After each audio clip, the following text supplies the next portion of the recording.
Hey, look at me. I got a Ferrari.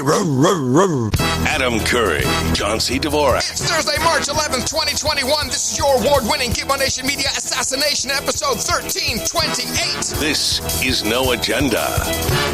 Broadcasting under emergency use authorization, live from Opportunity Zone 33 here in the frontier of Austin, Texas, capital of the Drone Star State. In the morning, everybody. I'm Adam Curry. And from northern Silicon Valley, where the sun is peeking out, and all I'm waiting for is the Zephyr, about 3 minutes away. I'm John C. Dvorak. It's Crackpot and Buzzkill in the morning. Well, John, when it rains, it pours. It poured?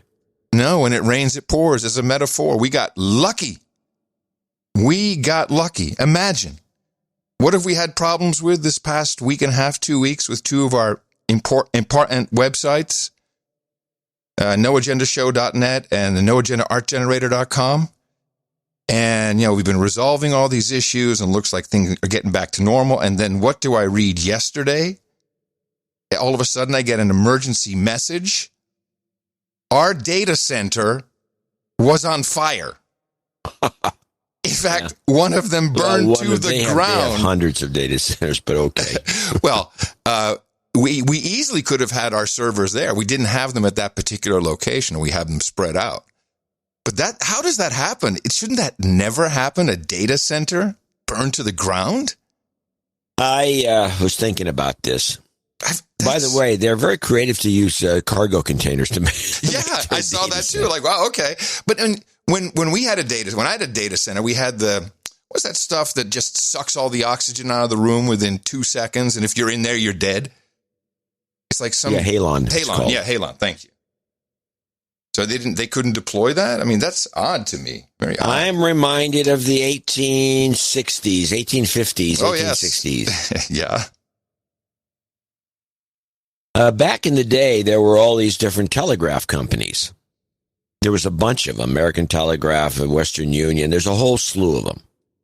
And one of the things they used to do very consistently, and it was always being written up in the New York Times, they used to chop each other's poles down.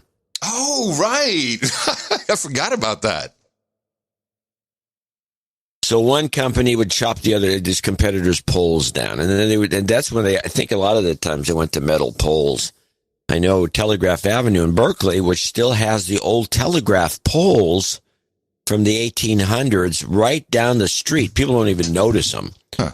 But when you go down Telegraph Avenue on either side, I think it's on the left side as you head toward the Cal campus, you'll see these tall metal poles that go way up in the air. They're very thin, and they come way up. They're a little higher than the regular telephone pole. And those are the old telegraph poles. There's nothing hooked to them anymore, but the poles are still there. Really? Interesting. Yeah. But you never notice them unless somebody points them out. And then when you see them, you go, wow, that's cool. And I think they're painted green, just to be more specific. So you could deploy some of your own technology on those poles since they're not being used and unrecognizable. Wires, sure. Or not, like a camera, a transmitter, ham radio relay. If that's not already being done, I'd be surprised, to be honest about it. Yeah, pirate radio station, tons of ideas I can come up with. Well, not that tall. Oh, okay. But, So I'm thinking is this possible that we're going to start seeing this sort of thing? Because sabotage. And I'm, Amazon, I'm looking at you. It's not much different than the pirate ships off the North Sea in the 60s and 70s who wound up firebombing each other's ships. There's something about communications and adversaries or competitors. Well, there's different ways of taking out a competitor. One is with good, honest work and good prices. Please, that's not the woke way. And that's OVH. That's not the woke way. OVH is best price Chinese style. Totally best price. Yeah, totally. Yes, totally best price. If people want to go OVH.com, you can set up shop using all the stuff that Amazon gives you. OVH, I think it's OVH.com. Yeah. Everything Amazon gives you, OVH gives you cheaper. That's right. And it's what we use for our infrastructure. Yeah, it's Void Zero approved, in fact. Yeah. And he's the guy. Void Zero's the man. He's doing a lot of work, Void Zero the man. And Tim's working too. Everyone's working hard. And Eric's working hard. Everybody's working hard. And meanwhile, Texas! we got a showdown in the Lone Star State. I bet! Curiously, I have a bunch of clips about Texas. Oh, well, let's roll them out then. Let me hear what you got, bro. Well, what do you got? You got the setup. Go. Well, I was just going to give some color and play this quick clip. The moves this week by governors of Texas and Mississippi really do two things. I think they can slow down our timeline of when things get back to normal. And then also they obviously put a lot of people in those states at risk of getting infected and dying. And given how close we are to the finish line, anybody who gets infected today and dies in 3 or 4 weeks is somebody who would have gotten vaccinated a month from now. This is why it's urgent to just keep going for a little bit longer. I think a lot of these restrictions can start coming down later April, certainly by May, but not right now. Oh, yeah. Meanwhile, before I even forget, we need to blow the horn because today marks the 1-year anniversary of the pandemic, John. Congratulations. Happy birthday. Well, we flattened the curve. Have we, though? So we have this situation where the governor said, hey, Texans can just determine for themselves what they want to do. If you want to keep your business within certain limitations, that's up to you. But there's no need for that to be in order. Our mayor, Adler, in the Democratic blue spot of Texas, responded with, from the people who brought you no electricity and no water, now no masks. And he refused to meet the deadline Wednesday at 6 p.m. And now the state is going to sue the mayor, and it's going back and forth. And meanwhile, I had dinner with the former New York banker on Tuesday, and I'm hearing this from more people that the ultra wealthy in Austin, they are paralyzed. They're now privately saying amongst each other, wow, we got to get our kids back. This has to stop. We have to open up. But they are paralyzed, cannot say anything for fear of being shunned from their social circles and even from their work. But the rich people, it's from their social circles. They're afraid of their businesses being targeted. It's so sad. And now, even out of it personally. Hold on a second. And this is how it's being addressed this is NBC Meet the Press. And now, even as the case and death rates have fallen in the past 2 months, new variants are threatening to produce a fourth wave. A fourth wave! While governors are loosening restrictions. Fourth wave. Prompting fears that spiking the football too early here will lead to a new spike in Nobody's cases. spiking a football. No, I don't think anybody spiked. Everyone said, hey, be careful, do your thing. So not that anyone's paying any attention to it here in Austin that I can tell. And I went to spin class again yesterday. It's just as full as it was. And everyone's saying, okay, I'll put on the mask or whatever. No one cares.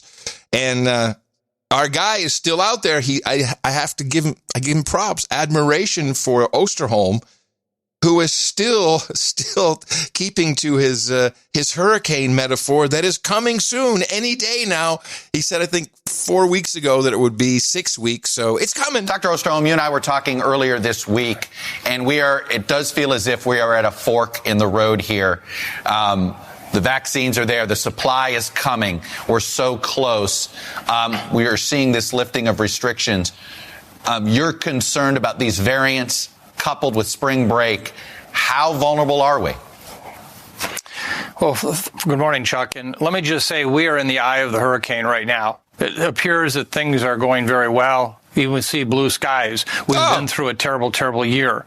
But what we know is about to come upon us is the situation with this B117 variant, a virus that originated in the United Kingdom that today is wreaking havoc in parts of Europe. 27 countries seeing significant cases with this, 10 really hitting hard.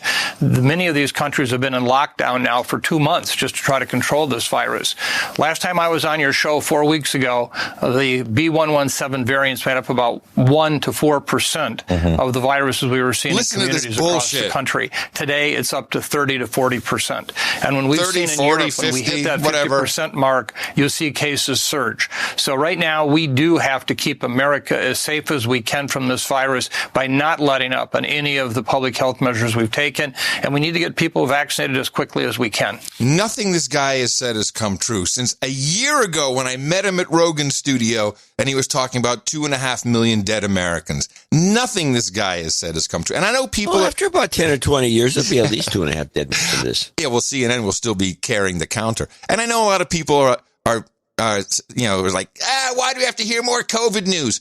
You need this. It's not news. We're deconstructing it for you. Who's bitching about that? Most people, the only reason half the people listen to the show is because of COVID news. Well, the note that actually came in was, hey, I'm a douchebag. I've never donated, but I'd really like, you should consider moving that to number 2. And I said, my reply, yeah, you get what you pay for. Anyway, back to Texas. Everyone, well, we're almost at Texas. Everyone's being discredited, and then I want to hear your thing.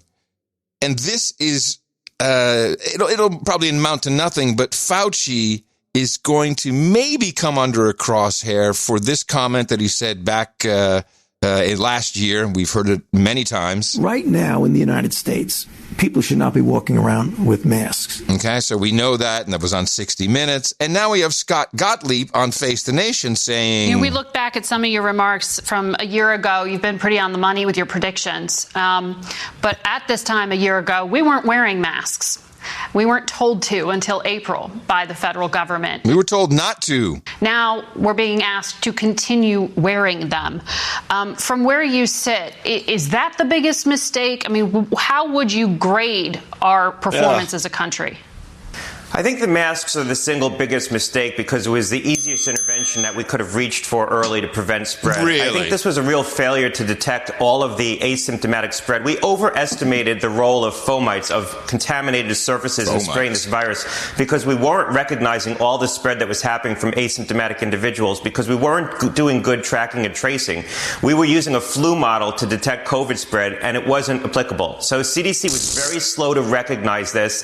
If we had recognized earlier all this spread through asymptomatic transmission, and in fact that this is spreading not just through droplets but also aerosolization in closed environments, we probably would have recommended masks and high quality masks much earlier. So that was probably the single biggest mistake, largely because it was the single easiest intervention that we could have reached for early. And then we have to cancel Fauci. This will not stand. It was his mistake. So that's the only thing that's left here. Do they think it may be going outside and going to the beach and to the parks and getting out of the house? They said enclosed spaces. Right now, maybe getting outside would have been a good idea instead of being locked down. You know what's kind of weird here in Austin is now that this spat is going on between the state and the city and the county, I should say. What keeps coming out of the mayor's office here is Austinites have to mask up whenever they're outdoors in the public. This is new. This is new. So now you are indeed expected to wear your mask just walking down the street. Yeah, I know. Just somebody pointed out it's just like a Nazi armband. Yes, it's hilarious. And I love meeting the fellow travelers because they're never who you expect. Did you see, the shop, the No Agenda shop, they sent a mask out to us. Oh, I haven't received. And if you look at it, I said, this thing's backwards because I thought the black was going to be that side, but you're supposed to flip it around. And the No Agenda logo is on the outside, and it makes it look like there's 2 or 3 masks. It's printed to look like there's 2 or 3 masks. Oh, that's hilarious. Yeah. I got to get. So, do you get 2 of them or just 1? Maybe mine's in the PO box. I just got 1, but it's. But I looked at it at first and said, why did they put the logo on the inside? Because it's black on the other side. And so you could wear it just as a black mask. But if you flip it around, it's all printed to look like there's 2 or 3 masks. That's hilarious. Funny. Hilarious. All right, what you got on Texas? I will deconstruct it for you. There's not much to it. You know about the lawsuit between Twitter and Texas? Yes, I do. I've heard about it. Is it, let me see, where is it? Where's your clip? Oh, here it is. Twitter versus Texas. And we're badass. Now, jumping to big tech, Twitter is suing Texas Attorney General Ken Paxton. The social media giant accuses Paxton of abusing his authority, intimidation, and harassment.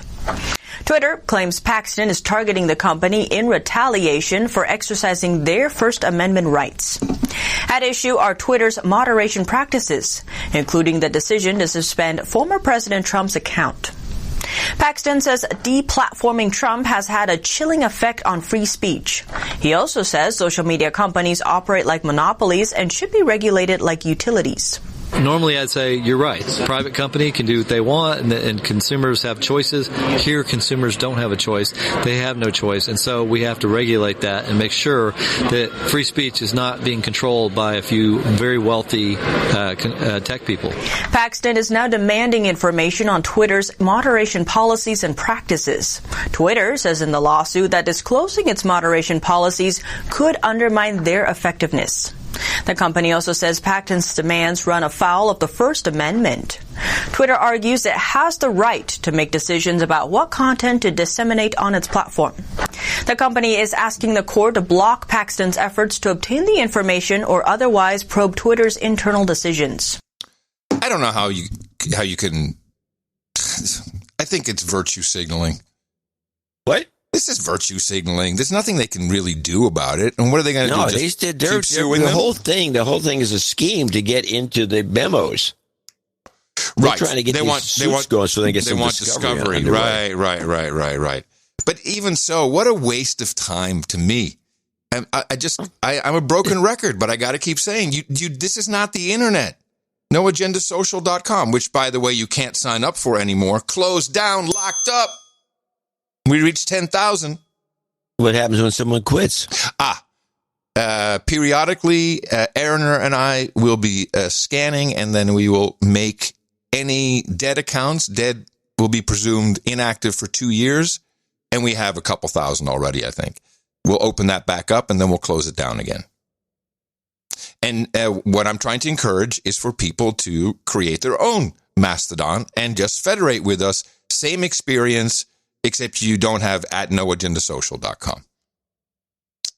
Because imagine, you got 10,000 people now. If we let this thing grow and it's 50,000 and then it goes down, and it's not free to run this. Yeah, I don't think you have to make excuses for this. Okay. Just saying. For this arbitrary decision. This onerous decision. It's not arbitrary. I thought about it very long and hard.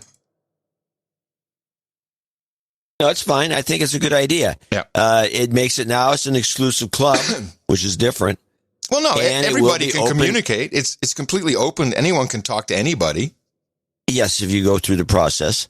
But the other point is that it will be reopened and closed as time goes by. Yes. I would start to promote, and I will do this, that there are certain people on that system that should be kicked off. Wait a minute. You want to purge? I think a purge. Well, I have my own block list. Yeah, well, that's fine. That's how it should be. But we can't I think these people should be examined. I don't see any reason. There's a number of people that are on there just to make trouble. Oh, really? They don't care about this. They don't care about anybody. They don't care about the community. They don't care about the show. They're just like the other people that we've run into over the years that are big fans. And the next thing you know, they turn into enemies, literally. Mm-hmm. And I think they should be kicked off the platform. I don't have any problem with that. I think we need to have trials. We need to have trials, Nuremberg-style trials. Exactly. We need to have public trials. And then a public hanging, a public deplatforming. Genocide on deck. I love it. I've always wanted to do something like that. Let's see how it feels to be the elites for once. Let's see how it feels to be Jack Dorsey. You have to do a lot more. You'd have to do a lot more than just that to know what it feels like to be Jack Dorsey. JCD, where the D stands for dictator. All right, trials. Good. Okay. I got some COVID stuff. Yeah. Well, I got my favorite COVID story is the one I kind of picked up late last night, and it's easy to find on the list. It's COVID because this is a beauty. There's only one. All right. The positive test result taking that nurse by complete surprise, but she's now coming forward with her story because she believes it shows the vaccine really works. Circle of Health reporter Denise Tador explains. As soon as she could, registered nurse Lisa Blaze got in line to get the Pfizer vaccine. Vaccinations became available to us around the beginning of December, and I was vaccinated the first week they came out. By early January, she got her second dose, but 6 weeks later, she started feeling sick, tired, and congested. A COVID-19 test revealed she got the virus. I was very shocked. It's not 100%, as we know. It's 95% effective. Still, how could this happen? Lisa never stopped wearing PPE at work or masking outside her home. She got infected where she least expected it. I had a direct exposure from a close family member. Lisa was hesitant to share her experience because she was concerned about the comments anti-vaxxers might make, or that people who are vaccine hesitant might become more so. But doctors say what happened to Lisa is proof that the vaccine works. The fact that she was able to not need to go to the hospital, not become severely ill, truly is a testament to how good the vaccines do offer protection. What? This is the most Orwellian story I've heard for a month. Stand back. You deserve it right off the bat. Clip of the day. It proves it. This is so Orwellian. You get the vaccine, then you get the disease. That proves it works. Up is down, black is white, war is peace. Subjugation is liberation. By the way, the report goes on, and it turns out, and then they go, as it goes on, what do you think the final conclusion is? I don't know. I can't even imagine. The final conclusion is that this also proves one other thing. You really do have to keep wearing a mask for the rest of your life. Oh, yes, of course. Of course. Yes, of course. Gee, I have a lot of, interesting clips on some of these topics. But I have to remind us sometimes of just what we've been promised. You mentioned the 2-week flatten the curve. You know, the side effects from any number of these vaccines has become a real issue. So the data show that everybody... This is just a reminder. ...with a high dose had a side effect. Yeah, but some of that is not dramatic where, it's just, super painful. But okay, it was going to be just maybe super painful. We have boots on the ground reports, which are quite disturbing, such as this one. Alex says a couple months ago, John brought up the herpes zoster virus being associated with vaccinations. Right around the same time, my girlfriend, a healthy 30-year-old, was offered the Pfizer BioNTech vaccine because she works in healthcare. Within 24 hours of receiving the first dose, she experienced radiating nerve pain within her forearm and wrist. She likened it to having a sunburn. Exactly a week later, the typical rash of shingles appeared with patches of blistering lesions down her jab arm. The nerve pain lasted about 2 weeks. Due to the appearance of the rash, she was required to take a week off work. She occasionally feels a zing in her fingers when quickly touching objects. Otherwise, she has since received the second jab with no significant lingering symptoms. This shingles thing this is the second report we've received. Yeah, you're right. And I'm sure there's more. And I think, in fact, I was watching one of the TV news reports, and they showed somebody with an arm like that. Oh, really? Huh. Yeah. Huh. The whole arm was all shingly, messed up looking. Now, here's what's interesting. Well, just the second one. This is the only other one I'll read. There's a couple more in there. But one of our producers has a friend who is a teacher, and she got her vaccinations, and this is the update she sent. Not great news.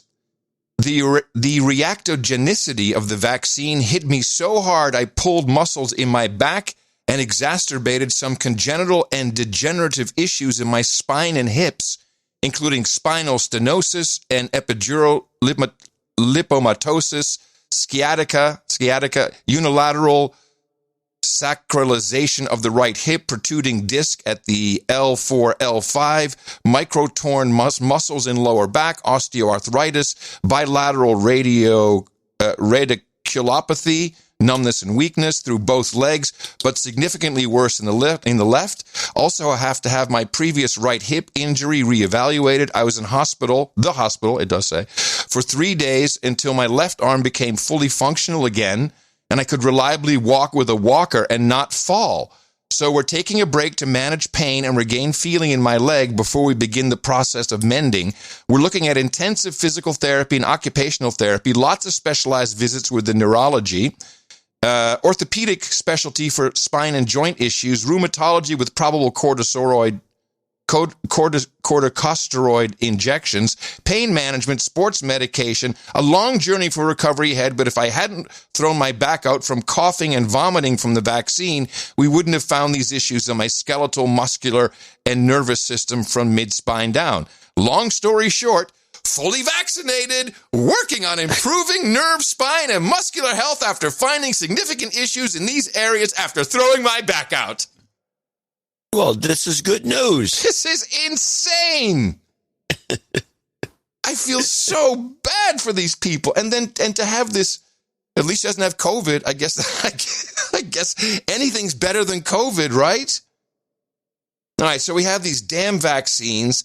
Now the guidance comes out. It kind of follows along with your first clip there about what can you really do? And the CDC is releasing their guidance. This morning, Americans eager to restart their lives inch closer to normalcy. With more and more people getting vaccinated each day, we are starting to turn a corner. The CDC issuing new guidelines for people who are fully vaccinated, suggesting Americans who have received the full dose of COVID-19 vaccines can get together indoors in small groups with family and friends without masks or social distancing. They say if grandparents are fully vaccinated, they can visit and even hug family members who aren't vaccinated as long as no one is high risk. So smart to do this. This is how you market this stuff.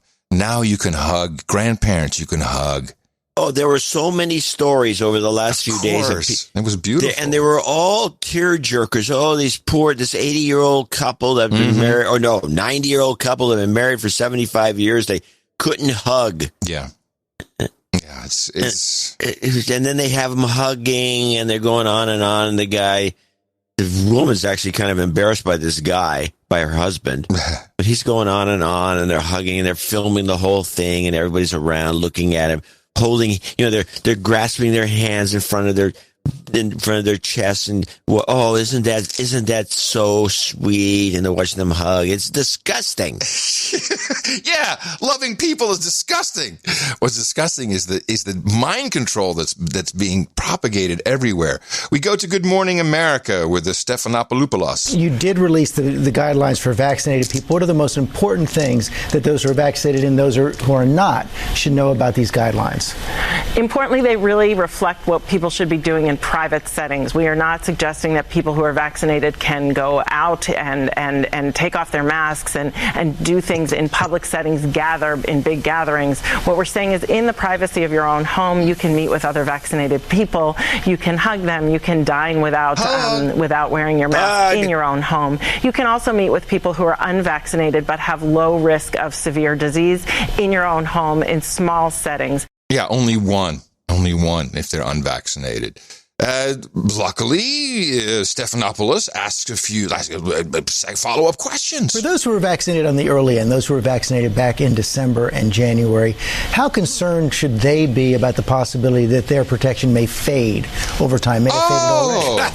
Wow, this is some of the data and evidence we are watching really carefully. We are watching for breakthrough infections. We're monitoring this really carefully, and it's some of the science that we're waiting to emerge before we liberalize our guidance. It's the reason we're taking these baby steps. So I heard this a lot. We're waiting for the science. Science is now a new word for data that we did not gather during the trials. And as is evidenced here by Dr. You can stop right. That is absolutely what they're doing. This is a giant experiment. Yep. Instead of a trial, they just decided to roll it out and let the public be damned. Yep. We're guinea pigs. And that's that's exactly what she meant. When she said, we're waiting for the science. We're waiting for the science. Yeah, we're waiting. If this thing actually did get thrown through the whole real system, it would have never been approved. Which is why it's emergency use authorization and not approved. Oh, wait. And somebody, by the way, pointed out. Yeah, I got it here. Yeah. There's a lot of lawsuits going on now because one person found that if you're required to take the vaccine under whatever circumstance, like you work at a hospital or whatever, and they make it mandatory. If you start looking at the law, U.S. code, it's very difficult to make it mandatory to take an experimental vaccine. Of course. It's crazy.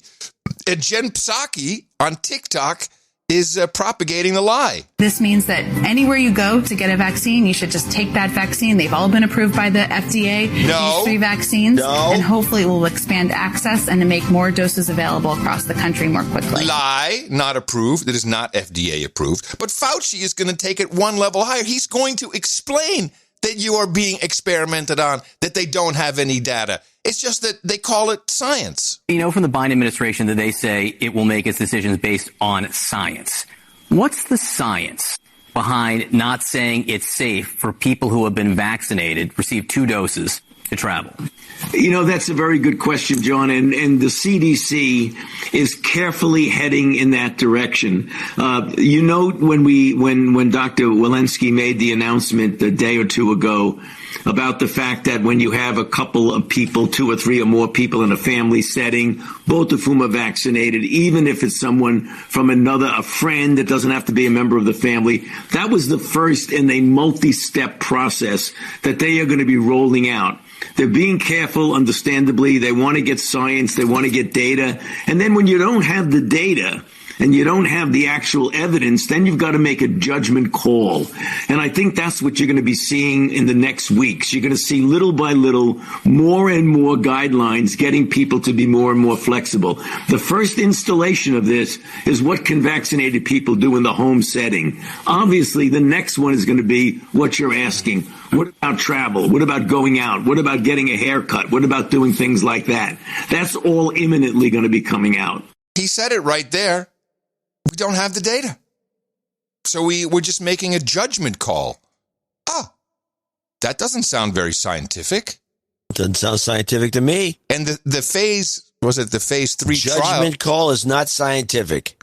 I think the phase 3 trial was multiple months.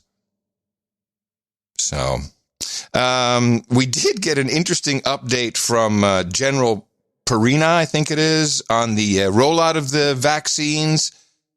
Little troubling if you consider the truth might be trying to slip out in this one. Detailed plan, very extensive requirement of over 70,000.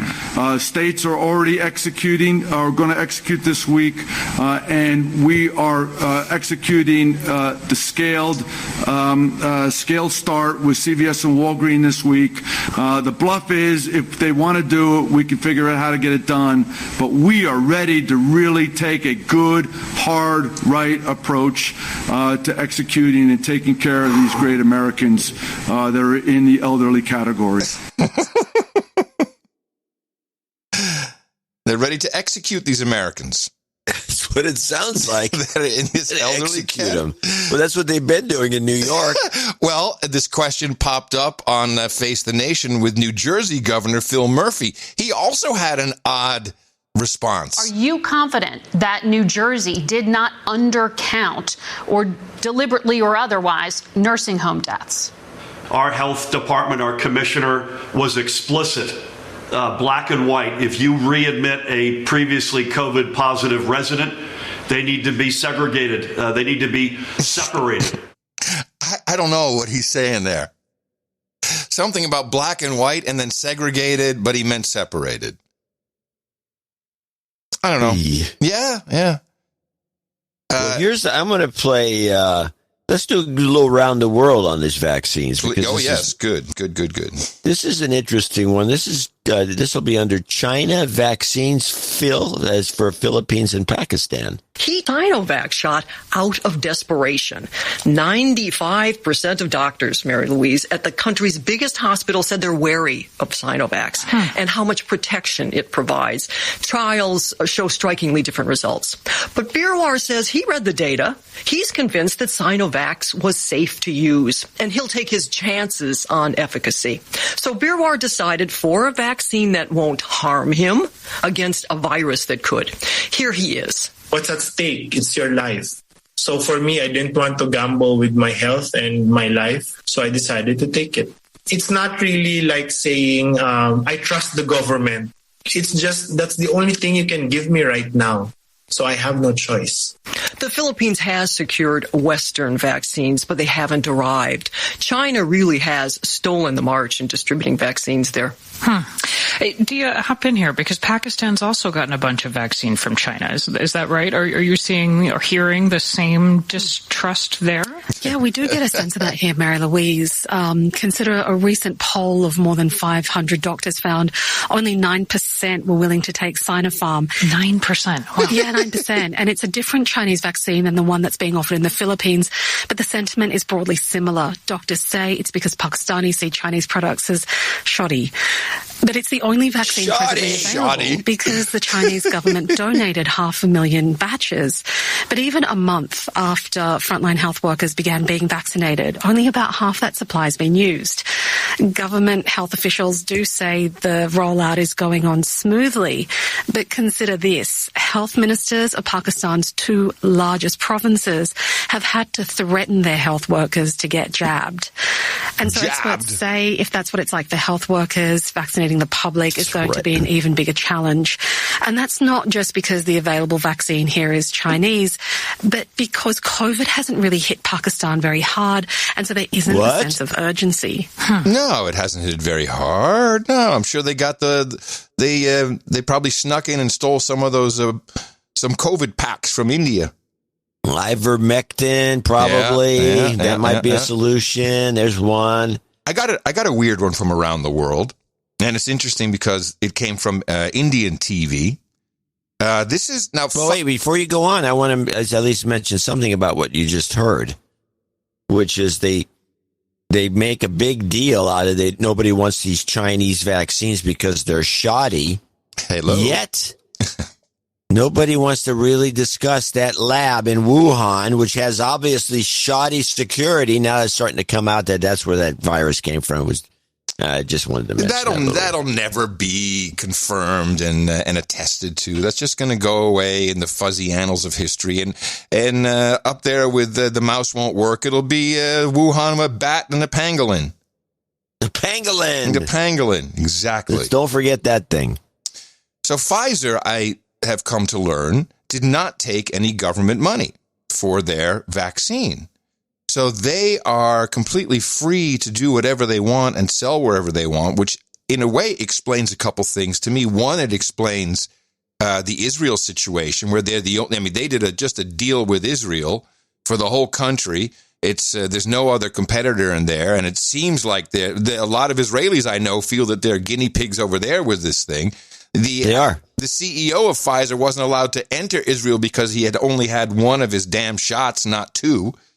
And now this news about what they're doing in Argentina is a doozy. Talks between Argentina and Pfizer began in June 2020. In July, President Alberto Fernandez held a meeting with Pfizer's CEO in Argentina. Guess what followed? Pfizer asked to be compensated for the cost of any future lawsuits. What does that mean? Say someone files a civil lawsuit against Pfizer in Argentina, and if that person wins the case, who pays the compensation? It won't be Pfizer. It would be the government of Argentina.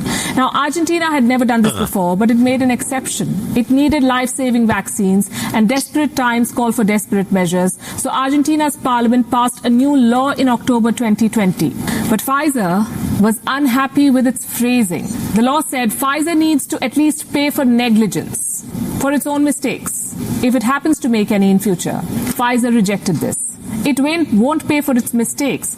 Argentina then offered to amend the law to define negligence more clearly, to include only vaccine distribution and delivery under negligence. Pfizer was still not happy. It demanded the law be amended through a new decree. That's when Argentina put its foot down. They refused. Pfizer then asked Argentina to buy an international insurance. What for? To pay for potential future cases against the company. Argentina agreed. In December 2020, Pfizer came back with more demands. It wanted sovereign assets as collateral. What does that mean? Pfizer wanted Argentina to put, and listen to this, put its bank reserves, its military bases, and its embassy buildings at stake as collateral. This is great. This is unbelievable. I'm now starting to think that we are watching one of the greatest marketing schemes. Mm-hmm. The entire COVID event. Listen to this. From the beginning. Oh, yeah. Well, one of the greatest marketing schemes that we've ever seen in the history of mankind. And Pfizer is the lead in this whole thing. And that when you just played that clip, which I'm going to give you clip of the day for, does happen. Okay, well, I'll take it now then. No. Clip of the day. Shows the absolute... From one perspective, you'd say, what nerve? But from the other perspective, you'd say, what genius? And if you're a marketing guy, you'd go, my God, these people, this is the most amazing thing they've pulled off. This is crazy. A reminder of the 60 Minutes appearance by Bill Gates that we're doing the overtime. Bill Gates' advice on how to combat mistrust in science at 60minutesovertime.com. Sponsored by Pfizer. Okay, so now what is coming? Right. More examples of marketing sponsored by Pfizer. Wait for it. Who's the guy behind? Who's the genius? The biggest challenge was the timeline. How are we going to do this? We couldn't pursue a vaccine in a normal way. We broke the process. How many people will die if we don't have a solution? Mission Possible, the race for a vaccine, premieres Thursday, March 11th at 10 on National Geographic. Paid content created for and in collaboration with Pfizer. Boom, shakalaka. And Pfizer's got to be behind that earlier clip that I played that you gave clip of the day to, where you get the shot, you get the disease afterwards, and it proves the shot works. It's dynamite, baby. Yeah. Now, there's only one thing that the mainstream media can start pushing back on, and they have to report on it, but they're not doing any in-depth or really even laughing about it. Remember, Bill Gates, Dr. Bill, was quite clear that, yes, it could be super painful in your arm. That was pretty much it. Super painful in your arm. Well, it's gotten to the point where you have entire, let me see if this one. You have entire school systems that are shutting down because all of the teachers are taking, and actually I have some reports that certainly not all of the teachers, but the teachers all get vaccinated on kind of the same day, and then they're out for 3 days.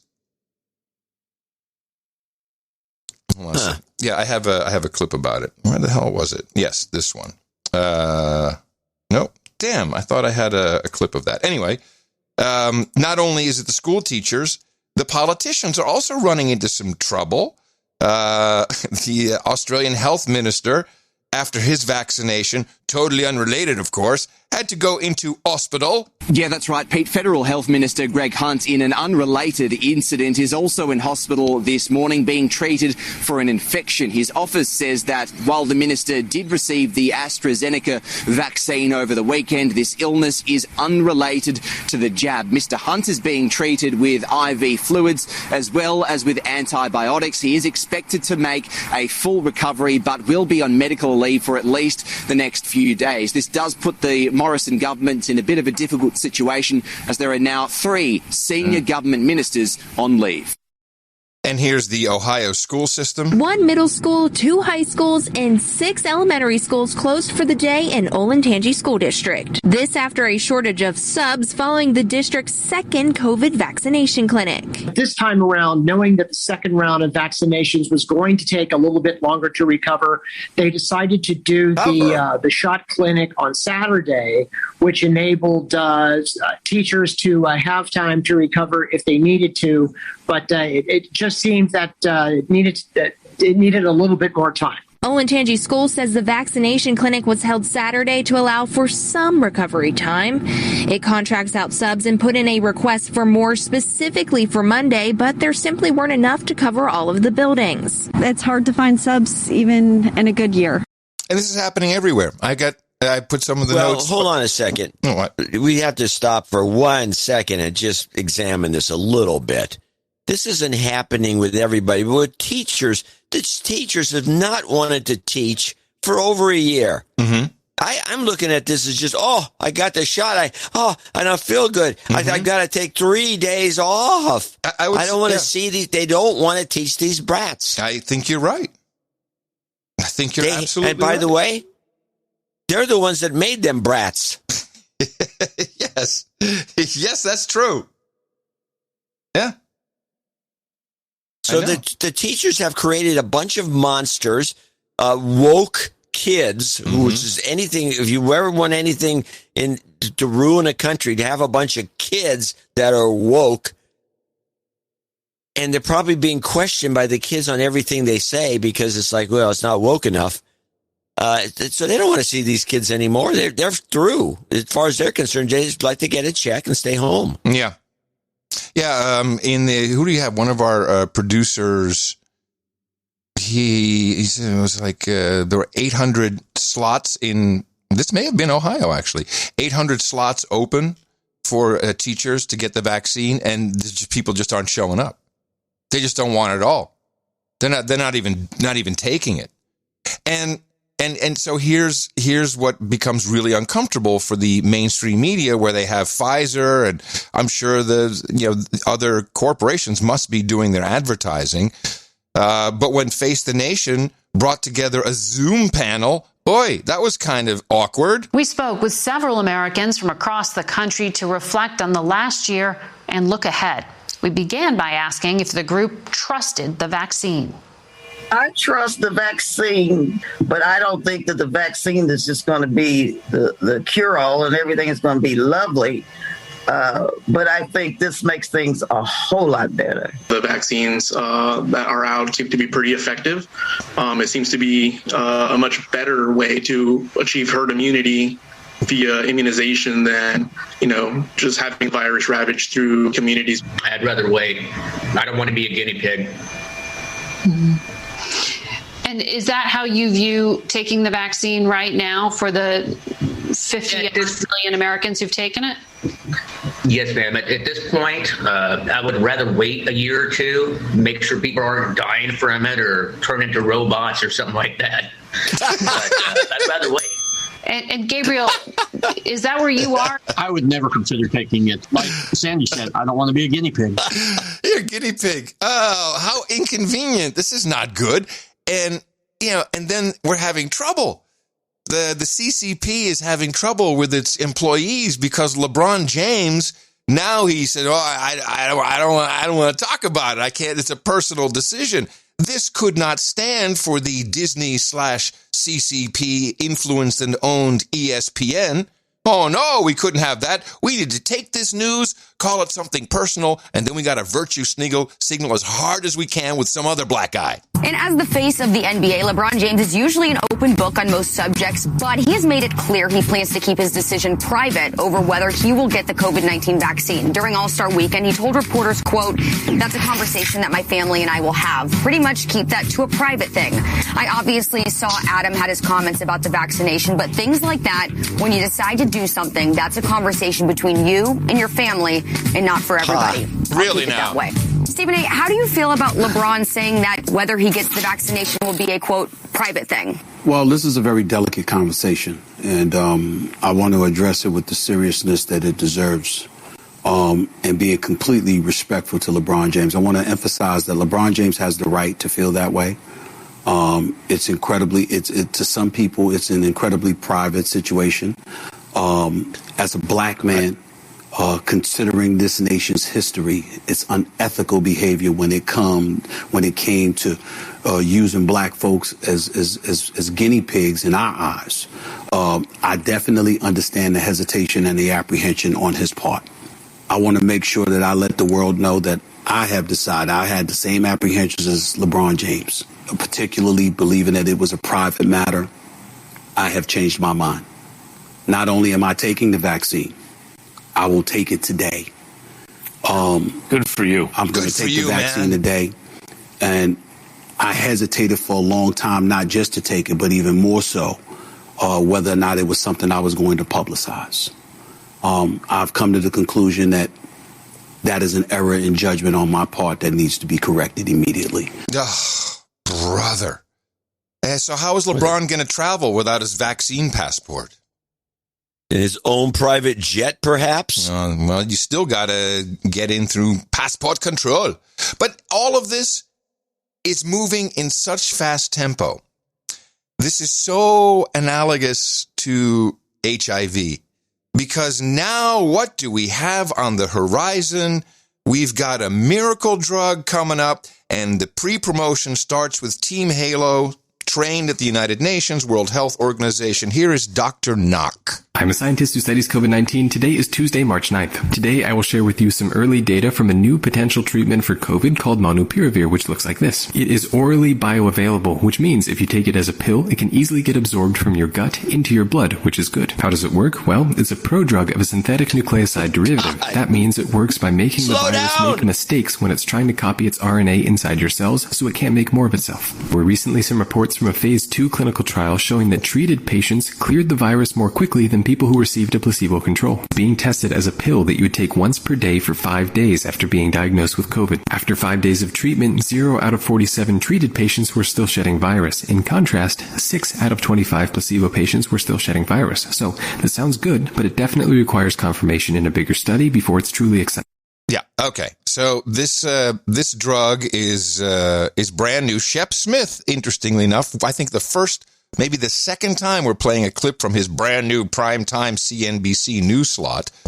He had the premiere of the debut of this drug, and the reason why it's an analog to HIV, which we gave people the AIDS equivalent of the ventilators. That was AZT, a rejected cancer drug that was killing people. Then it turned out really, you could treat it with a bunch of other things, but hush, we're finding the vaccine. Go back and look at any of the historical articles written about Fauci specifically, how people were very angry with him. And then they came up with this magical PrEP. And PrEP, it's like, we didn't cure AIDS, but somehow there's this pill you can take, and it's all good, and it's advertised on television. And now we will have exactly the same after these vaccinations turn out to not work very well. We'll have the PrEP, and as it's described even, is laughable, certainly for you, as you'll recognize it. Meg, this could be a kind of Tamiflu for COVID, is that right? Yeah, that's the hope, Shep. I mean, Merck's drug is among the most advanced of what could be a new group of treatments for COVID, oral antiviral drugs. And there were some early hints from a medical conference this weekend that medicine called molnupiravir, as well as another from a company called Atia, may offer the possibility of a simple pill for the disease. Dr. Fauci telling us in an interview what drugs like this have been able to do for other viral diseases. We need the same sort of thing that we have with HIV and that we have at hepatitis C. We need an oral drug that potently could suppress the virus. I believe strongly that we will get there. The question is how quickly we'll get there. And it's taken longer to develop these medicines than it did for vaccines for COVID or the antibody drugs authorized for high-risk patients. Enrollment in trials has sometimes been slower than hoped, and experts note these drugs are complex. Some that are farthest along now were originally developed for SARS almost 2 decades ago, or for other viruses. NIH researcher Matthew Hall says that's why the work going on now could also benefit us down the line. From a pandemic preparation point of view, we need to develop antivirals now so that when something else occurs, a different kind of virus that breaks out somewhere else in the world, or that, COVID-27 that we all sort of joking but not joking talk about, we're ready for it and that we've got options on the table to really quickly respond. Do you hear that guy? COVID. COVID-27, which you joke about, but not really. But okay. Yeah, this will be a pill. And it's an antiviral. They've already got the pill. It's called ivermectin. Oh, I'm sorry. It only costs 15 cents a pill. That's no good. Exactly. Now, this does give me... This is unbelievable. Really? Is it really that unbelievable? Not really. In fact, it's not only believable, it's genius. And the way they have played this is just like... They use the media as their marketing tool by, first of all, taking out a lot of ads and making the media dependent on them, and then having the media do their business for them.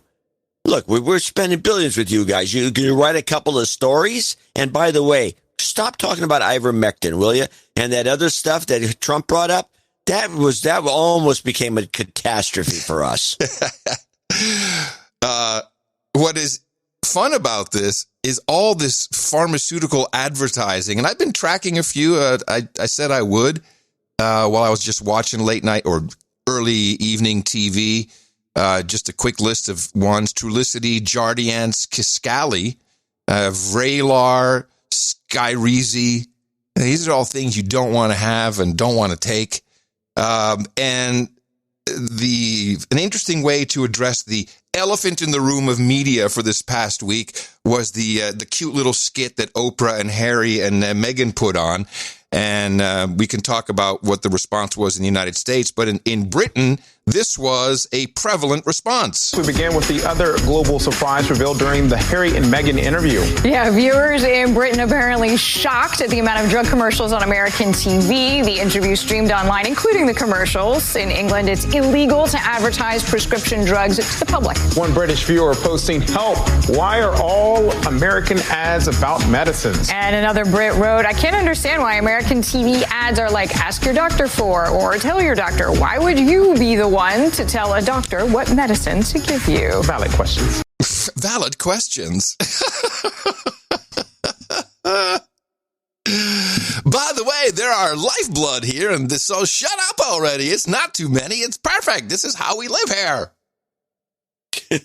Man, we're out of control. Did you know? I don't think anyone noticed. Maybe me. Did you notice the MK Ultra activation event that took place globally? No, probably. Well, I might have, but if it has to do with that Meghan Markle interview. That's right.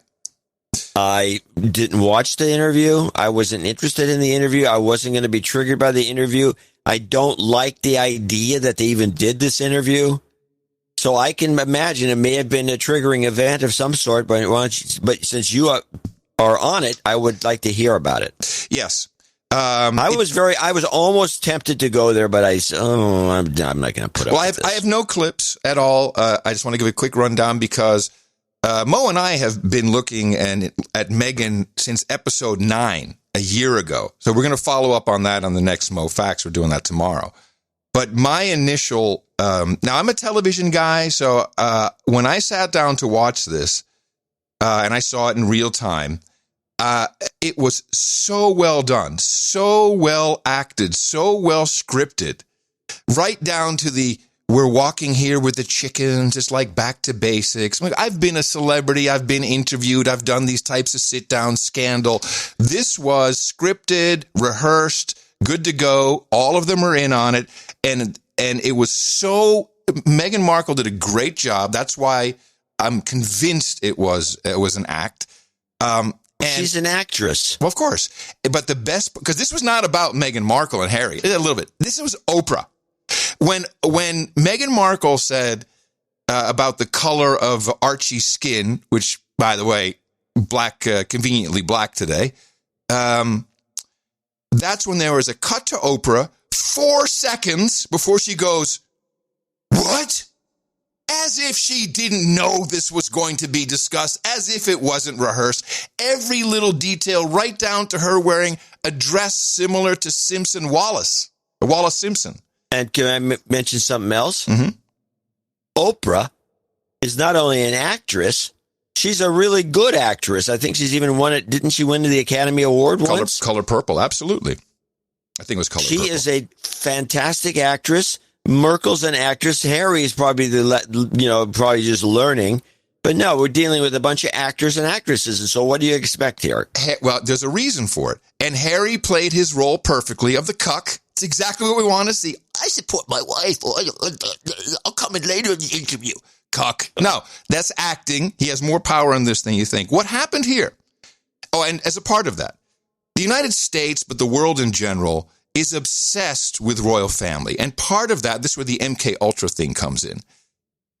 Since I was a kid, you as well, all little boys and girls, mainly the girls, they have all grown up with Cinderella, with all these princess. We had the Frozen. It's all the same. You become a princess, and it's kind of difficult, maybe, being a princess, but then the prince shows up. And she even mentioned in this piece, I feel kind of like the Little Mermaid, where I had lost my voice. That was the moment. That was the identifier. This was a hit job. The Queen of England was attacked by the Queen of America. Make no mistake how much power Oprah Winfrey has. The whole idea was to polarize and say, look at those Brits, racist pieces of crap, and the whole system they stand for. The whole system they stand for. And we had BLM demonstrations all over Europe, including in the UK. I think that when the Queen, who doesn't, the firm, as they call it, is really other people running it, but the Queen wanted to make the royal family feel a little more at home, or a little more like the common people, because there's such a mix of brown and other colors in the country. That was the weakness. That's when they struck. And now you've got, BLM troops on the ground, and they're being called racist. This is brilliant. This is the Queen of Woke has now started to take down internationally. That's what this is about. You may be onto something. There was the more interesting thing that happened was the meltdown, and it may have been a reflection of what you're trying to say here. I think so. That's what I'm trying. The meltdown was part of. That's part of it. Well, I'm talking about the meltdown specifically of Piers Morgan. Oh no, that proves something else. And let me explain. So Harry said at a certain point, he said, we have a very interesting relationship with the press and the royal family. He says it's the invisible contract, and he literally said that is intended to maintain the illusion of the royal family. And yes, in the British press, you have people who are pro and con, and they're on different sides of the publishing spectrum. They're owned by different newspapers. Piers Morgan, it's his job to defend the royal family. It proves that it's true. That was no meltdown. That was a protect my my ruler. He's owned. Well, you've lived in England, and you know that there are groups of people that are royalists, and they're very sincere about it. Yep. They're not phonies. Yeah, but he's a Daily Mail guy. I mean, we know where he comes from. we know what he used to do. And there's a bunch of royalists that are sincere, and then there's a bunch of people that think the whole thing's a scam and I should go. I don't know. As far as I'm concerned, it's their business, not mine. Well, you're going to see a systematic dismantling of the true white supremacy, to be honest, these families. And for sure, it's all horrible. You can't talk to your parents. If your dad calls, you got to be shaking in your boots. I've seen it. I've seen all these rich, royal, and connected families. I know the prince. I've met the queen. I've met the king and queen of Holland. I know. It's like that. But this is a takedown, and this is a war. And I can't wait to see what Oprah's next move will be. It's not about Harry and Meghan. This is Oprah, who tells Snoop Dogg what to say. Well, we'll find out soon enough. Yes, and that's all we really need to say about it. But I just thought it was a very clear MK Ultra activation event, and I was delighted to see the results almost immediately. People freaking out. Beautiful. Okay. Let me see if we have anything else. That's some COVID stuff to get out of the way. I'm sorry. I didn't get back to my clip that you never let me follow up on. I'm sorry. I didn't realize that. I didn't do it on purpose. I was doing my international roundup. Yes, and we kind of got off track.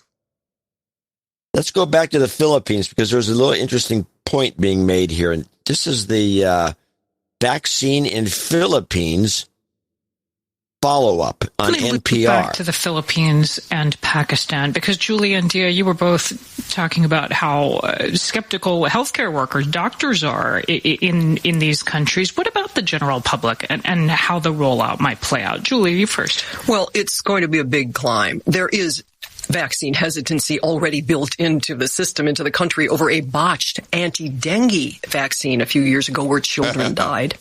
But the big picture now in the Philippines is public health policy colliding with foreign policy. President Rodrigo Duterte leans heavily towards China. He reviles the Western vaccines. But the public, the Philippine public, is on a different page. Before the pandemic, opinion polls showed a deep distrust of China. So a negative reaction to a vaccine made in China is fairly predictable. But the Philippines now has nearly 3,000 new cases a day. It has the second worst outbreak of COVID-19 in Southeast Asia. It needs to contain this thing. And low public confidence in vaccines is a real threat to achieving that.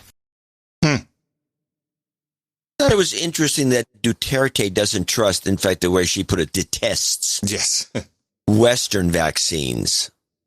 I don't know if he's aware of the marketing angles, or I don't know what the deal is with that. I always thought he was a pro-American guy. Is that even a journalistic term to use? No, none of this is, of course not. No. What's PBS? Here's a clip of the vaccine. This is another one. This is the vaccine in Syria. This is interesting because there's a factoid in here we didn't know. Ooh, about Syria. Okay. Re-racking. Of presidents in your part of the world, Ruth, I saw the news this week that Syria's president, Bashar al-Assad, has tested positive. I know you're not in Syria, obviously, but you cover Syria quite closely from Lebanon, and it got me thinking about just the incredible challenges of trying to pull off a vaccination program in a war zone. How's it going there? Well, it's extremely complicated, as you say, Mary Louise. So, for starters, the country is divided into different areas of control. COVAX, that's the global mechanism for getting vaccines to poorer countries, has promised a batch of vaccines to both the Syrian regime and opposition rebels. In the opposition-held areas, in Idlib province, for example, one of the key problems is that these areas are so battered. You know, hospitals have been destroyed by airstrikes, doctors have been killed, that there's barely even the infrastructure to distribute these vaccines.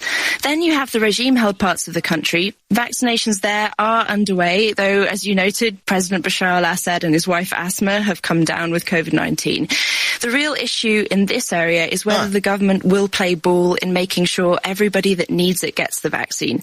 Rights groups say there's a precedent here where the regime politicizes aid, trying to steer help from the United Nations and other aid groups, or in this case, vaccines, to areas where loyalists live. I thought it was interesting that they've repressed and armed general media that this Assad and his wife are sick with COVID. Yeah, I hadn't heard that anywhere. Also, the COVAX, that's a Gates-run outfit. That's the Gavi's distribution arm. These guys are in the business of selling. There's something up. No, it's COVAX. It is literally the distribution sales arm to countries by Gavi, which is the Gates vaccine alliance. The Gates operation. Yeah, he's in on it. Yeah. Now, this is the clip that I thought was the most interesting of these COVID clips. And it's not really about COVID. It's about masks. Mm-hmm. And this is the mask on. Now, listen to this carefully, because there's elements in here that are very suspicious. This is the mask on competition China clip. China's Mask On facial recognition project just took home the gold in a global tech competition. Nearly 200 companies from around the world participated. The contest was sponsored by the National Institute of Standards and Technology, an agency under the U.S. Commerce Department. Shanghai-based tech company X4 AI scored Best in Show for its milestone in facial recognition. The company's new mask-on system can identify faces even when covered by masks, no matter the material or color. The company has kept a focus on AI development for the past decade. The company also plans to release the world's biggest facial database and a series of benchmarks based on that data. Facial recognition is widely used in China's Xinjiang region as a method for identifying and suppressing the Uyghur ethnic minority. So, that's pretty good tech. First of all, I don't believe it. I would like to see this work. In other words, they've come up with a facial. Now, this to me, there's a good number of factors here. One, joke about, you have to wear a mask all the time. You have to get a shot. You still got to wear the mask. And now they've had, in the meantime, while we're discussing that on this show, the U.S. Commerce Department, NIST to be exact, puts on a competition so you can do facial recognition of the general public walking around with masks on and be able to identify them through the masks. Yeah, because it's all part of the biosecurity state. It's unbelievable to me that this would be the case. Now, I would like to test this. I've tested these facial recognition things myself, and they do work. But I would like to try this one out and put a mask on and a pair of sunglasses. Well, that's where the problem comes in, I think. I don't think it's got to come in. Yeah, I don't. I still, even with the mask alone, I just don't see it. It's just beyond me. But okay, there are 200 competitors that apparently have the technology to do facial recognition while you're wearing a mask, just based on your eyeballs. I think the distance between the size of your forehead and your ears. Well, I know that the Apple products now can detect your face, so it's not quite the same thing. It can detect your face even if you have a mask on, but it does need a retraining. So it's probably not. Yeah, I don't know. Some of the trolls say it's very possible, depending on what the imaging system is. Obviously, that's what it comes down to. But I don't know. Who knows? It's bad. The point that it's being worked on is the problem. I'm in total agreement. That's like the buried lead there.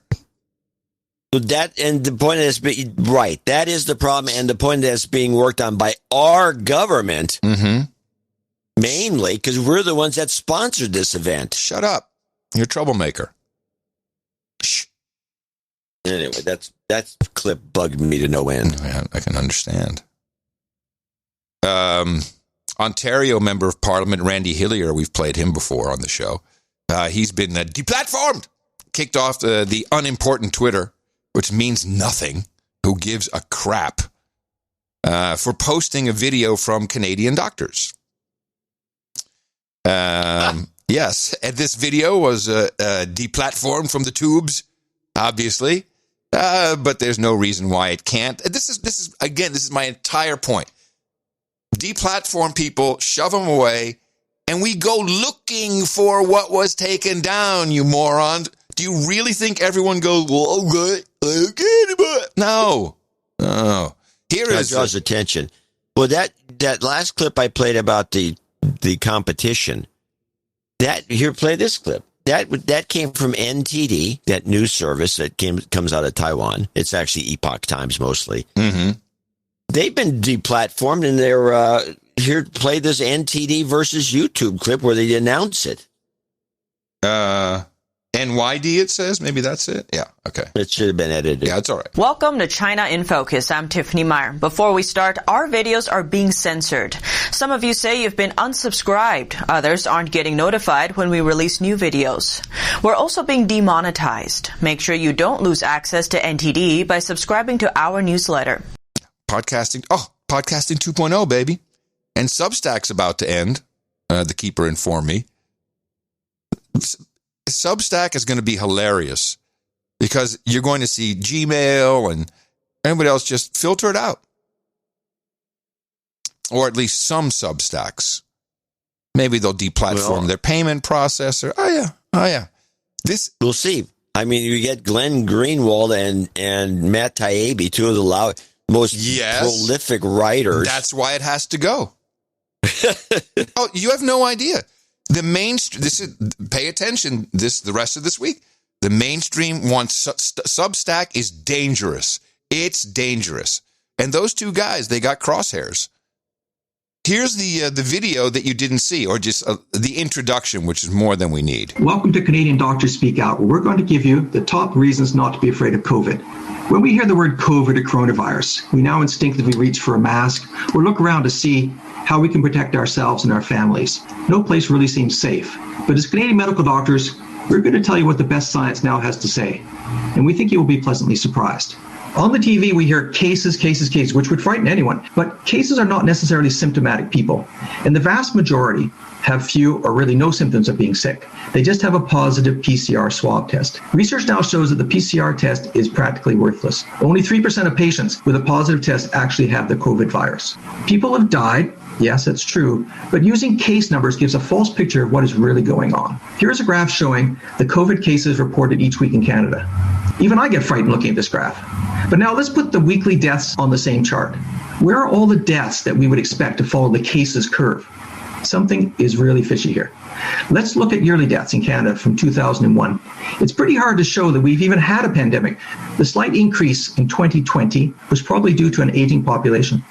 But aren't hospital intensive care units overloaded with COVID patients? If we look at the Ontario intensive care unit data, there are fewer patients in the ICU in 2020 than in each of the previous 3 years. The CDC's own data compares COVID to seasonal flu. In children, COVID illness is so mild, their death rate is statistically 0. For people under 50, the infection survival rate is greater than 99.98%. And for those over 70, it is 94.6%. And that is without any early treatment whatsoever, like vitamin D or vitamin C.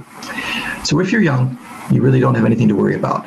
If you're older, well, we're going to give you some really great ideas on how to protect your health that do not include getting a shot with the vaccine. No, so now you don't have to go looking for the video. It's nothing we haven't heard before. Well, that guy's done. Yeah. Get him off YouTube. Get him off Twitter. Oh, yeah. We can't have this sort of information that's based on facts, based on graphs. No, get rid of him. What do you think the game will be for flu season, for regular flu season, since we didn't have one? For what? For what? Well, we're going to run into flu season. The flu. Flu season. So what is the game plan? Do you think will they magically make flu come back and it's worse and that'll be the killer? Will it be a twin-demic? I mean, what do you think? What will the messaging be? What do you think? Well, let's make the assumption. I'm going to accept my own thesis and make the assumption that what we're witnessing is a great marketing event. Yes. So it's got to work into the marketing somehow. And these guys have already outfoxed anybody else I can't imagine being any more talented than the people at Pfizer are for selling stuff. Mm-hmm. So it's going to surprise us. Let's put it that way.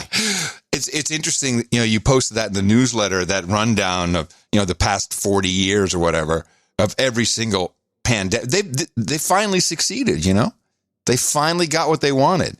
They finally got a way to scare the bejesus out of everybody and to get vaccines going. And they've been softening us up with body blows. This was all supposed to happen under a different president, I think that they got problems. They probably can't make it all work the way they wanted to. Here's Oh, you mean because Biden's such an idiot? Well, they were 4 years late. I think they wanted to trial this before Trump. Whoever it was supposed to be Well, no, it's going to be Hillary. Hillary, yeah, that's what I'm saying. This is all supposed to happen. She would have fit right into this because she's already sold out to the banks and everybody else. Exactly. She'd have really done a number on us. Well, here's some thought about it.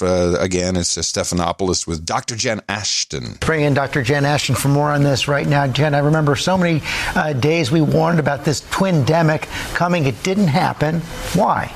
Well, finally, George, some good news in the world of public health. And if you look at this and pick it apart into two components, there's the way the virus behaves. And now, again, we're talking about the influenza virus. And there's the way humans behave. And it's probably a combination of the two. But in medicine and public health, we always want to prepare for the worst and hope for the best. And certainly this was the best news we could have asked for. Looking ahead, do we have to worry now about flu coming back with a vengeance next year because our immunity is down because so few people had it this year? I don't think it's so much that, George, but every year the flu season is a real threat. Every year it's unpredictable. And in speaking to infectious disease specialists, the thinking is probably that the flu will continue to be a threat. How much, we don't know. And COVID down the road, hopefully and likely, will become endemic and not pandemic, meaning we'll just learn to live with it. Oh, it's just here forever. It'll be with us forever. So we're doubling up on the shots. Man, if you convince the entire globe to take a vaccine, and it won't be let's say maybe half the globe, maybe will be administered this vaccine, shot in the arm, the jab. There is always, of every vaccination, certainly this one, there's going to be a percentage of people who will die from it. maybe this whole thing is just the same a-holes who want to, bring down the population, and they could have shot us up with saline. Doesn't matter. Hey, it's another 2% gone. Yeah, I'm never buying that argument. It's just too silly. There is this idea, though, that you're going to have to keep taking this shot over and over again is crazy. And if they could sell that, that's unbelievable. Well, I agree with you. The shot doesn't work, it looks like. The great marketing event, or the great marketing event, the great marketing event of 2021. We got to coin this. It's got to be, some coinage would be good. Some coinage. All of this, never let a crisis go to waste. All of this is being, getting set up for the next phase. We all know what it is. We go down to New Zealand. Jacinda, the Prime Minister there, she lays it out. Good afternoon, everyone. Hello. A brief look to the week ahead. Tomorrow and Wednesday, I'll take part in a roundtable discussion hosted by the Prime Minister of Sweden and Spain with the UN Secretary General. The focus will be on how to build back better together from COVID and how we can more effectively work together on issues such as climate change, human rights and global health. For a better life beyond your freedom, build back better. Everybody! For someone else. And they're moving ahead. So I think we will kind of get through this. We'll see what the restrictions are, the restraints. Masks will be with us forever. I don't see it going away. Vaccine sounds like a failed product. And it's sad. It is sad. Well, masks. People just have to find the courage to speak up. The Netherlands, as predicted, mail-in ballots comprise 2.4 million ballots. I think we talked about that because they have a curfew. So old people, I don't think the Dutch have ever done mail-in ballots, but okay, if it works somewhere else, might as well try it. And now they've already reported that 2.5% of all the Dutch mail-in ballots will be rejected because they had the wrong envelope, the wrong signature. It's so transparent what these people do. And it's the same everywhere. And beware of this.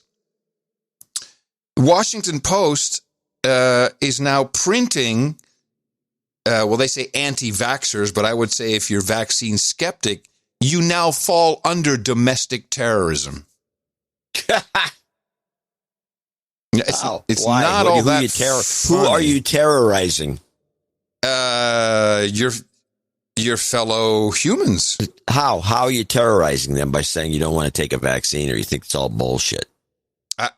Look, I'm not saying this. I mean, I just want to know what the mechanism of terrorism is that you, as someone, let's say it's Jenny McCarthy, who says, well, the vaccine's causing autism. Right. How is she terrorizing anybody with her opinion? Well, okay, so I think it has to relate to COVID, and the way that would work is without the vaccine, people die. You're clearly a Republican, so therefore it's domestic terrorism. It's terrorism because it's why political. Why don't you say it then? Republicans are terrorists. Well, hello. That's what they want to say. Hello. I mean, I read the Twitter feeds from these people that have, they have a Twitter picture. I've collected these, by the way. There's people they always have a Twitter picture that has a picture of them with a mask on. Yeah, of course. And then they have cartoons, and there's not just one or two of these that have the cartoons for the picture. The cartoon has a mask on as if the cartoon is going to get COVID. Why do you have your cartoon of yourself, a little caricature of yourself with a mask on? It just doesn't make, to me, it's so doofusy. I don't even know how I understand what you're saying. I can end all this with the shark jump moment of the decade, and this will just kind of end it. I had no more coverage, I don't think, necessarily of this, but this is where the media goes too far, jumps the shark, and they're out of ideas. The COVID relief bill is about to be law, and so the Treasury will have to withdraw $1.9 trillion, not billion, not million, $1.9 trillion, and that is a lot. To have great effects, to write lots of checks, $1,400 checks, that's what the Dems got. Republicans said no, a unanimous no-go. Too much, too fast, too good for Joe. But a good day for stocks and a good day for Fox, which filled its blocks with Seuss book shocks. Some GOP cried Seuss got the cancel, even though the racism was fairly substantial. And the gain for Seuss was quite financial. The distraction of it all was circumstantial. That's like the cable news network, CNN, everybody. DH Unplugged fed limericks, as far as I'm concerned. I have one last clip. Okay. This is another, I'm talking bitching and moaning about the mask on your picture because you have to virtue signal to such an extent you can't even show your face anymore. Mm-hmm. This just happened in Los Angeles a couple of days ago. This is the baseball team, the senior class. The senior members of the baseball team of this Burbank High School generally have their picture taken so they can put it mostly for the families of the seniors. And here's what happened. The group of Burbank seniors spent most of the school year unsure whether they'd even have a chance to play baseball during their final year of high school. Now a pair of photos meant for their yearbook is keeping them off the diamond once again. Eyewitness News reporter Leo Stallworth has reaction from players and the school district. You are looking at the seniors on the John Burroughs High School varsity baseball team in Burbank. The picture taken in January is part of a 2-decade tradition for varsity seniors on the team to take a photo together for the yearbook. The moms of the athletes organizing the photo op, which ended up on social media. The Burbank Unified School District seeing the picture and punishing the players for violating COVID safety protocols, not wearing masks and proper social distancing. The entire varsity baseball team suspended from organized practice or conditioning drills for a week, and all 8 seniors on the team in the photo suspended for 2 weeks. The district and board members decided, or they tried to cancel the whole varsity season as a result of the pictures. But our athletic director and coach fought for us, and they compromised on a 2-week suspension instead. The district issuing this statement, I have decided to delay the return of athletic conditioning for the John Burroughs High School baseball team by 1 week so that the team can review health guidelines and safety protocols. I look forward to the team beginning conditioning on Monday safely. I'm very disappointed that, our kids are being punished for something that the moms arranged. And I understand that there are COVID protocols, but the boys were just trying to make us happy. I feel very disappointed. Our season got cut last year. We didn't get to finish it. Our whole senior year got taken away this year. And we were very excited for starting. We had to wait a long time. And then about a couple of days before we start, they say we're suspended. So it was very disappointing and very sudden. Why are kids who were not involved were suspended? Brian Nichols outraged with the district for suspending his son and a dozen other underclassmen on the varsity team who were not involved with taking the picture. It's an egregious abuse of power. The players we spoke with say after the suspension, they just want to put all of this behind them and play baseball. My goodness. This is breaking children. Oh, that's breaking children. Kids. Breaking children. They don't care. The Pfizer marketing people don't care. Here's some detail on what I was talking about, the Washington Post. It was, in fact, your California State Senator Richard Pam, who wrote an op-ed piece. In the op-ed piece in the Washington Post, the state senator said laws need to be strengthened to protect people administering vaccines from being harassed. Social media companies should not be complicit in this dangerous movement. Getting vaccinated is a patriotic act, so is speaking up to support public health efforts. Let's not allow extremism, division, or fear to slow the efforts to end this deadly chapter in our nation's history. The headline, which is not in the op-ed, that's what the Washington Post did, is headline, anti-vaccine extremism is akin to domestic terrorism. That's Jeff Bezos. That's how they roll over there. At the Washington WAPO. At the WAPO. Yeah. So breaking children, killing old people. Good job, everybody. That's a wrap. I'm sure you're parched by now. Oh, you're right, because this is kind of gets fatiguing after a while having to deal with all this. And so you know what it requires? Tell me. Oh, yes, ladies and gentlemen. Blue ribbon. Once again, it ain't no bud. It's got to be PBR for JCD. You can spit on my pickup truck, call my ma a lousy whore. Leave a flaming bag of dog shit outside my trailer door. But don't go messing with my Pabst Blue Ribbon, 'cause then you're gone way too far. Keep your hands off my PBR. And with that, I thank you for your courage and say in the morning to you, the man who put the C in the hugs from the CDC, John C. Dvorak. Well, in the morning to you, Mr. Adam C. Curry. Also in the morning to all ships at sea, boots on the ground, feet in the air, subs in the water, and all the dames and nights out there. Kabam in the morning to the trolls in the troll room at noagendastream.com. Let's count you trolls. Hello, trolls. Hands up. What do we got? 1846. It is a Thursday, so that's not too bad. In the morning to y'all, the trolls will be trolling along. This happens in real time. It is the instantaneous feedback mechanism. It makes a difference. It makes the show better. It's more exciting. And you hear a lot of different things at the beginning and sometimes elsewhere that you might not hear in the final finished product, when things go wrong and I freak out. That's noagendastream.com. Please consider following John C. Dvorak at noagendasocial.com or at Adam Curry at noagendasocial.com. You can follow from any federated Mastodon server or anything that works like it. We have noagenda.social, I think, is one instance you might be able to join. And we also have gitmo.life. And you'll find out soon enough. If you can't follow John or I, then your server is blocking it and you need to find new community. That's what you need to do. And then we'd like to we're thank... blocked. We are blocked by several instances, but not all. Especially by the do-gooders who started that whole Mastodon thing. Oh, yeah, no, those woke, all the woke servers won't go to us. No, they're dipshits. They're horrible They're people. so woke, they don't want to know anything. Horrible people.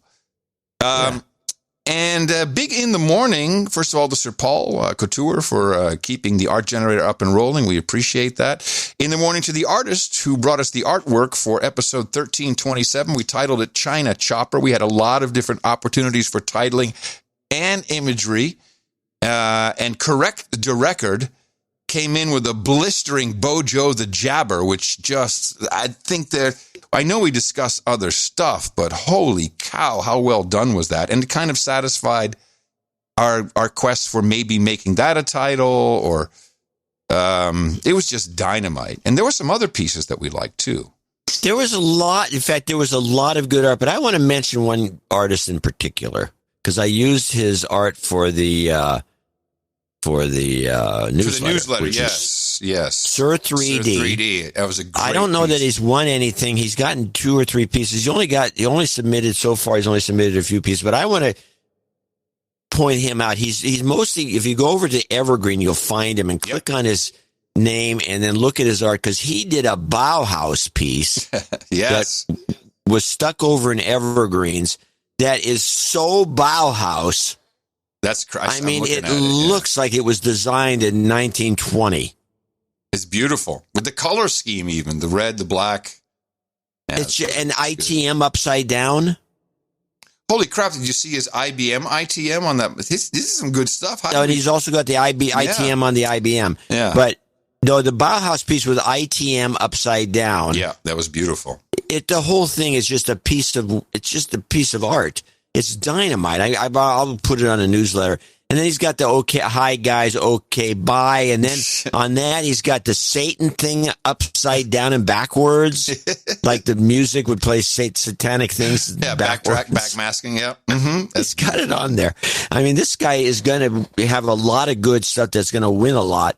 But so far he's actually got more pieces than I thought. He's got a lot of pieces. No, I'm sorry. I'm not looking at his page. I'm looking at the whatever. The point is I like this. Sir 3D should keep it up. I just don't want to discourage him.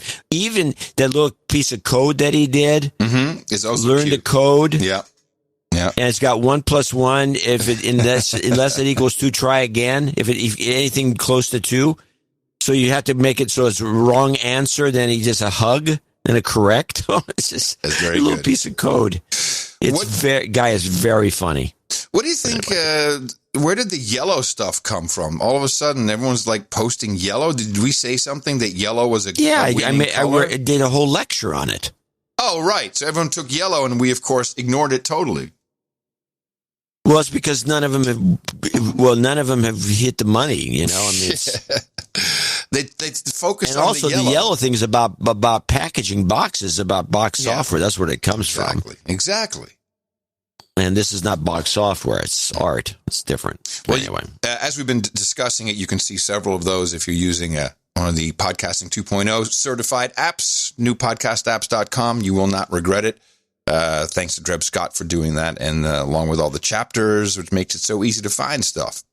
And thank you to Correct a Record. It was just a beautiful piece. It was put together well. A lot of Brits loved it. It got a lot of holy crap, best art ever, which I'm always amazed how each one that's the best ever is just that much better. It's part of our Value for Value network. The whole concept of this podcast, you're all producers. You produce in one way or the other. Time, talent, treasure is what we ask for. This is a clear example of some massive talent. NoAgendaArtGenerator.com, where you can also participate in this. We'll be happy to critique you. It's what we do. And a lot of artists seem to enjoy the process. And well, it's almost as if you were a commercial artist, this is happening to you, and sometimes it's not happening enough, so you don't get the job or something like that, and you don't understand why. And I think this open, for artists, this open discussion is very valuable. It's also, a lot of artists are very timid and shy to put their art out there. They're very nervous, and and that's typical for an artist. This is a great way to get it out there. And, you just put in an alias and no one knows it's you. And then, if we slam you. Who's Sir 3D, for example? I don't know. Yeah. Banksy. Could be some kid. Probably is. Darren O'Neill with an alias. Who knows? 9 of you. A genius. Let's thank our executive and associate executive producers for episode 1328. Yes, indeed. If I can find my arrow, I will. There it is. And I believe this would be it. Starting with Brian Mosier in Duncan, Oklahoma. He came in with $650. And he writes, I want to thank you both for giving me years worth of entertainment. I've been listening to the both of you together and separately for almost 30 years. Wow. In one format or another. Holy crap. All the time I've been an over-the-road truck driver. That's interesting. Yeah, I've laughed and laughed at your article antics and show content. You've carried me through many grueling nights and exhaustive days of harsh monotony. Without your humor and great interpretations of today's medias and politics, I probably wouldn't be around to give you this praise this day. Off the road. Oh, I can't take it anymore. I'm happily satisfied. I'm just sorry it took so long to complete my knighthood. I'm looking forward to more entertainment until you finally hit your exit strategy. I forgot to add my roundtable request in my PayPal note. I'd like to request a trucker omelet and a gallon of Black Rifle coffee. Nice. Now, is a trucker omelet, is that like where they throw the pancakes, the bacon, and then all the omelet? You're asking the wrong guy. I have no idea what he's talking about. I think that's what he's talking about. Trucker omelet, baby. Nice. I mean, the best I could do is Hangtown fry. So he's got no jingles. Okay, well, we'll look forward to the knighting ceremony later. I'll do the next one, I think, is as a note, which I happen to have here. Susan Stevens, $425 from Buffalo, New York. Dear John and Adam, I have a nice card with beautiful flowers on it. Dear John and Adam, this contribution qualifies me for damehood. I request Dame Susan of the Parkways and foie gras and a 1976 Chateau. Oh, I can't. Chateau de Chem. De Chem. Okay, I couldn't read it. Please add my children to the birthday list. John, who celebrates on March 9th, no H. Jessica, March 12th. And, by the way, foie gras and Chateau de Chem is one of the most exquisite combinations of foods imaginable. Period. Oh, really? Yes. What is it about? In fact, I had that exact combination at a restaurant in Berlin once years back, and it was decam, which is the creme de la creme of all the sauternes, although Riesec could almost as good almost most of the time. But yeah, goose foie gras to be exact, because most of the stuff you get in the United States is made from duck. Yeah, we don't want that. That's nasty. Well, it's not nasty. It's delicious, but duck's nasty. It's nasty. Not quite as good. It's nasty. So she's got exquisite taste. I would have called for a 67 decam if I had my choices, but a 67 fine. Versus a 76. Now, what do you think? What do you think the 76 will cost? I don't know, a couple grand maybe. Nothing is spared for our knights and dames, I'll tell you. China is asshole. There you go. She wants me to play it as many times as I can. I'll just play it one more time. China is asshole. There you go. And that's it. Thank you for all you do, Susan. Thank you, Susan. Nice. Well, it's here. No expense spared. Oh, yeah. It costs there's $2,000 out of the fund. Oh, well. So Saturday night's next on the list. From Toronto, Ontario at $582.54, which is really not what he paid. That's in Canadian money. That's why it's kind of off the order. My producer notes, celebratory night, Sir Saturday, will be at the Burlington, Ontario No Agenda meetup on March 20th at 1 p.m. Nice. Come meet Too Hot for Host Sir Saturday, who has been blocked by both John and Adam on No Agenda Social. Well, hold on. Right? Hold on. So yesterday, I see a post, presumably, yes, from Sir Saturday Night, and he says, Adam, I'm going to do his voice, okay? Because this is how I read it. Oh, how much do I have to donate for John to unblock me? And to which I reply, no, that can't be purchased. To which he replies, oh, it's only all about the money for Dvorak. That's why I thought it.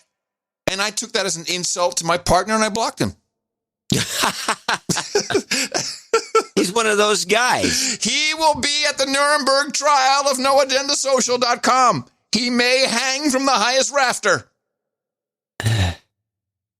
I'll just go back and see if I don't know how to unblock, to be honest about it. You go to your profile and go to I don't blocks. need to know. Sir Saturday will also be a guest on ABS in a six-pack podcast on April 3rd.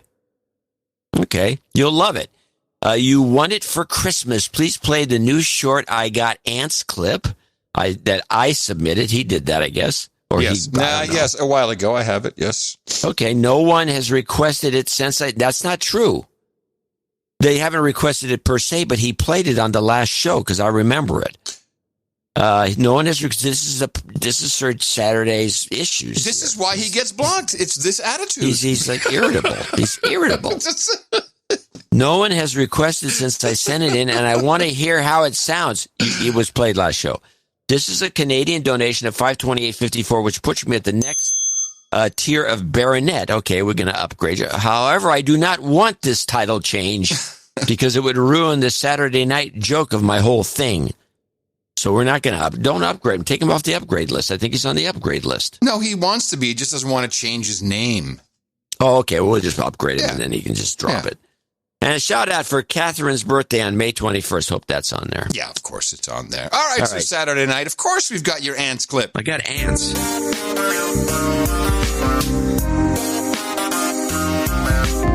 That's it. That's what he made. Wait, maybe he means this. What is this? I got ants. This is version 3. I got ants. Yeah, that's better. That's the one I wanted. Okay, good. Yeah, that's better. Yeah, thank you. Andrew Waugh, and that one wasn't played last time.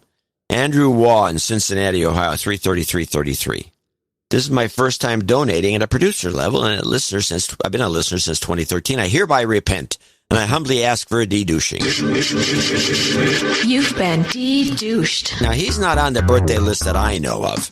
I shall check. And today marks his 33rd, another 33, trip around the sun. What a fine gift could I afford to myself than to support my favorite twice-weekly dose of infotainment sanity. Thank you both for all you do. I would love a goat karma if you can spare it. Yes, I'm looking to see if he's on the list. You've got karma. And he celebrates today, I believe, right? So I think so. Andrew Wah, 33 today. Nice. Okay, he's on the list now. We got him. Catherine Emery in Dallas, Texas, 333.33. K.A. from Allen, Texas, hit me in the mouth about a year ago and then called me out as a douchebag on my 60th birthday. Oh, noes. On your February 28th episode. So at least I got off my wallet and sent you the magical number of 333.33 I owed you just to get the monkey off my back. Is this a de-douching request? She doesn't say that. Oh, but I she bet says she, it down she would below. appreciate- Oh, there it is, the bottom. Yeah, we'll do it now. You've been de-douched. We can't touch any patients who haven't been de-douched. Anyways, I started out listening to you for about 20 minutes each episode, but as the pandemic shit show deepened, I began to indulge in increasingly larger doses of No Agenda and caught on to your lingo patterns and show flow. By the time I've been listening for 6 months, I was sophisticated enough to routinely copy clips from shows and drop them as comments into Facebook and Twitter posts of woke-tards and butt-hurt leftists. Don't sugarcoat it, whatever you do. Tell us what you're I up found to. that it infuriated them, and that made me happy. This sounds, by the way, this is Mimi. She does this sort of antagonize the peanut gallery. Yeah. In fact, I made one guy so mad when I posted a Joe Biden party clip I heard on No Agenda. He stayed up until 1 a.m. Christmas morning posting increasingly angry retorts that I never acknowledged. This is good use of social media. This is how you're supposed Alas, to do it. all that fun ended when I exited the platforms of the Ayatollahs. Anyway, and he meant, she goes, actually there's a space here, but it should go the Ayatollahs, Zuckerberg, Dorsey, Wohicki, and Pachai back in January. That's okay. It gave me more time to listen to No Agenda. Would you please play the drops for me? D-douche, she got Donald Trump, don't trust China, and Noodle Gun. Donald Trump don't trust China. China is asshole. I'm gonna shoot you in the face with my noodle gun, you racist piece of shit. I got my pasta Glock locked and loaded. Alyssa Kaufman in Menasha, Wisconsin, 333.33. A very popular donation today. ITM, please credit this donation to my smoking hot husband, a switcheroo, Dan Kaufman, a.k.a. Dank, steady on NA Social for his 39th birthday, another birthday. On March 11th, I could think of no better gift than to making him an executive producer on the best podcast in the universe. With his birthday landing on a show day, I knew it had to be done. He has been donating to the show since day one. He has donated in the past, but has not had a proper de-douching. Oh, no. You've been de-douched. There you go. De-douche him. Yeah, for jingles, please play Biscuit on my birthday and as much of the Ant song as you'll allow. That one is his favorite. Happy birthday, babe. Thank you for being an amazing husband and father, the human resource, and I love you so much. Aww. And I especially want to thank you for hitting me in the mouth. Oh, now that's a real wife right there. Thanks for hitting me. I'd say. They always give me a biscuit on my birthday. I got ants. God, man. I got ants. Twice in one show. That's crazy. Zoe Hannon. Yeah, it's random numbers. Zoe Hannon in Crestwood, Kentucky, 333.32. You probably have the note. I do. I have Zoe's note up here, and this is handwritten. Was there a front? No, it's just notes. Nice, clear handwriting. In the morning, to you, John and Adam, this is $333.33. Please apply this donation to my husband's night ship. Hood, I guess. He is deployed overseas right now and has been trying to hit me in the mouth for over a year. He's a douchebag. So please de-douche him. You've been de-douched.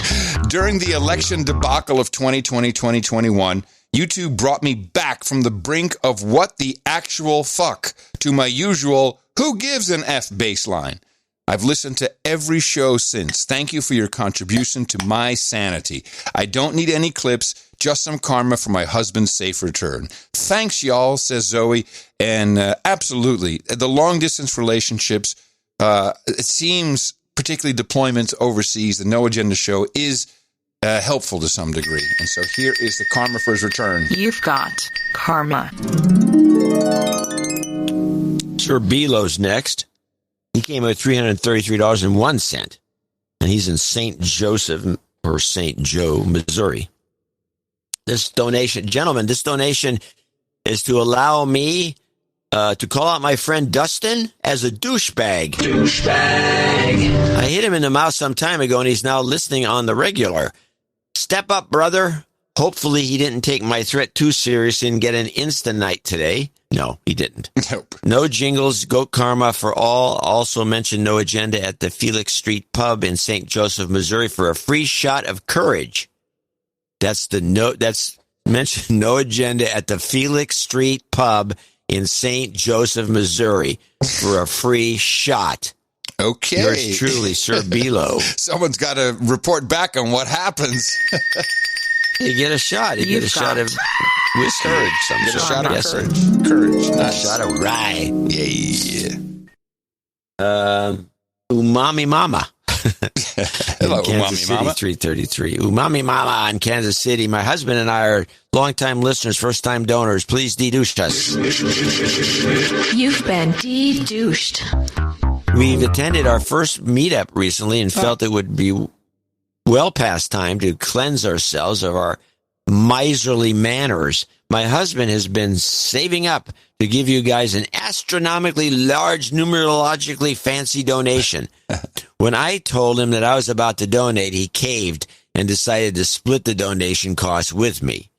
Probably afraid of being called out as a douchebag. Could we please get some house buying karma in this seller's market that everyone seems feeling the need that everyone keeps feeling the need to tell us that we're in?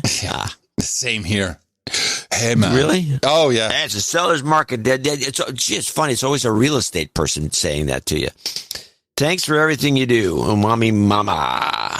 Apparently, yeah, let me give the karma here. You've got karma. No, apparently. Yep, you said it twice. Oh, apparently. From what I hear. 3. Oh, yeah, I'm just going to keep saying it now. People are offering up to 150% over of asking. Hey, welcome to. This has been on and off around here. It's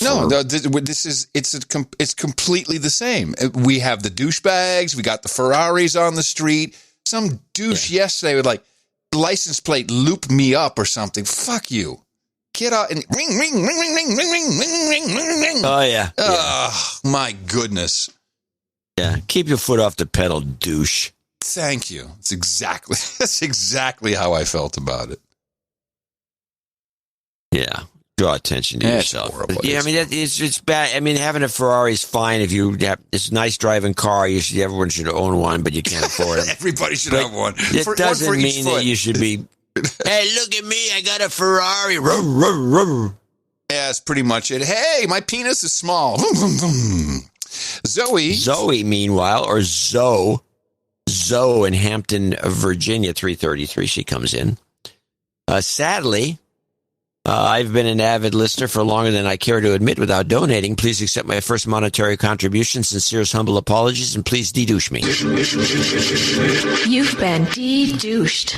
No Agenda has provided the only glimmer of reason, logic, and competent analysis through the noise of this global pandemic psyop nightmare. The sanity you both provide is worth more than I could make in 10 lifetimes. Wow. Thank you both for what you do. Seriously, I'm sure it's not easy, but you're making an enormous difference. Oh, anyways, I would like to call out my newly minted and smoking hot husband, Ray, as a major douche. Douchebag. That's how you set the relationship up from the get-go. Make sure everyone knows their place. Yeah, She does a good job. This is like a setup. It is. Please play Obama sucking in soot and some jobs karma. It'd be much appreciated. Till next time, Zoe.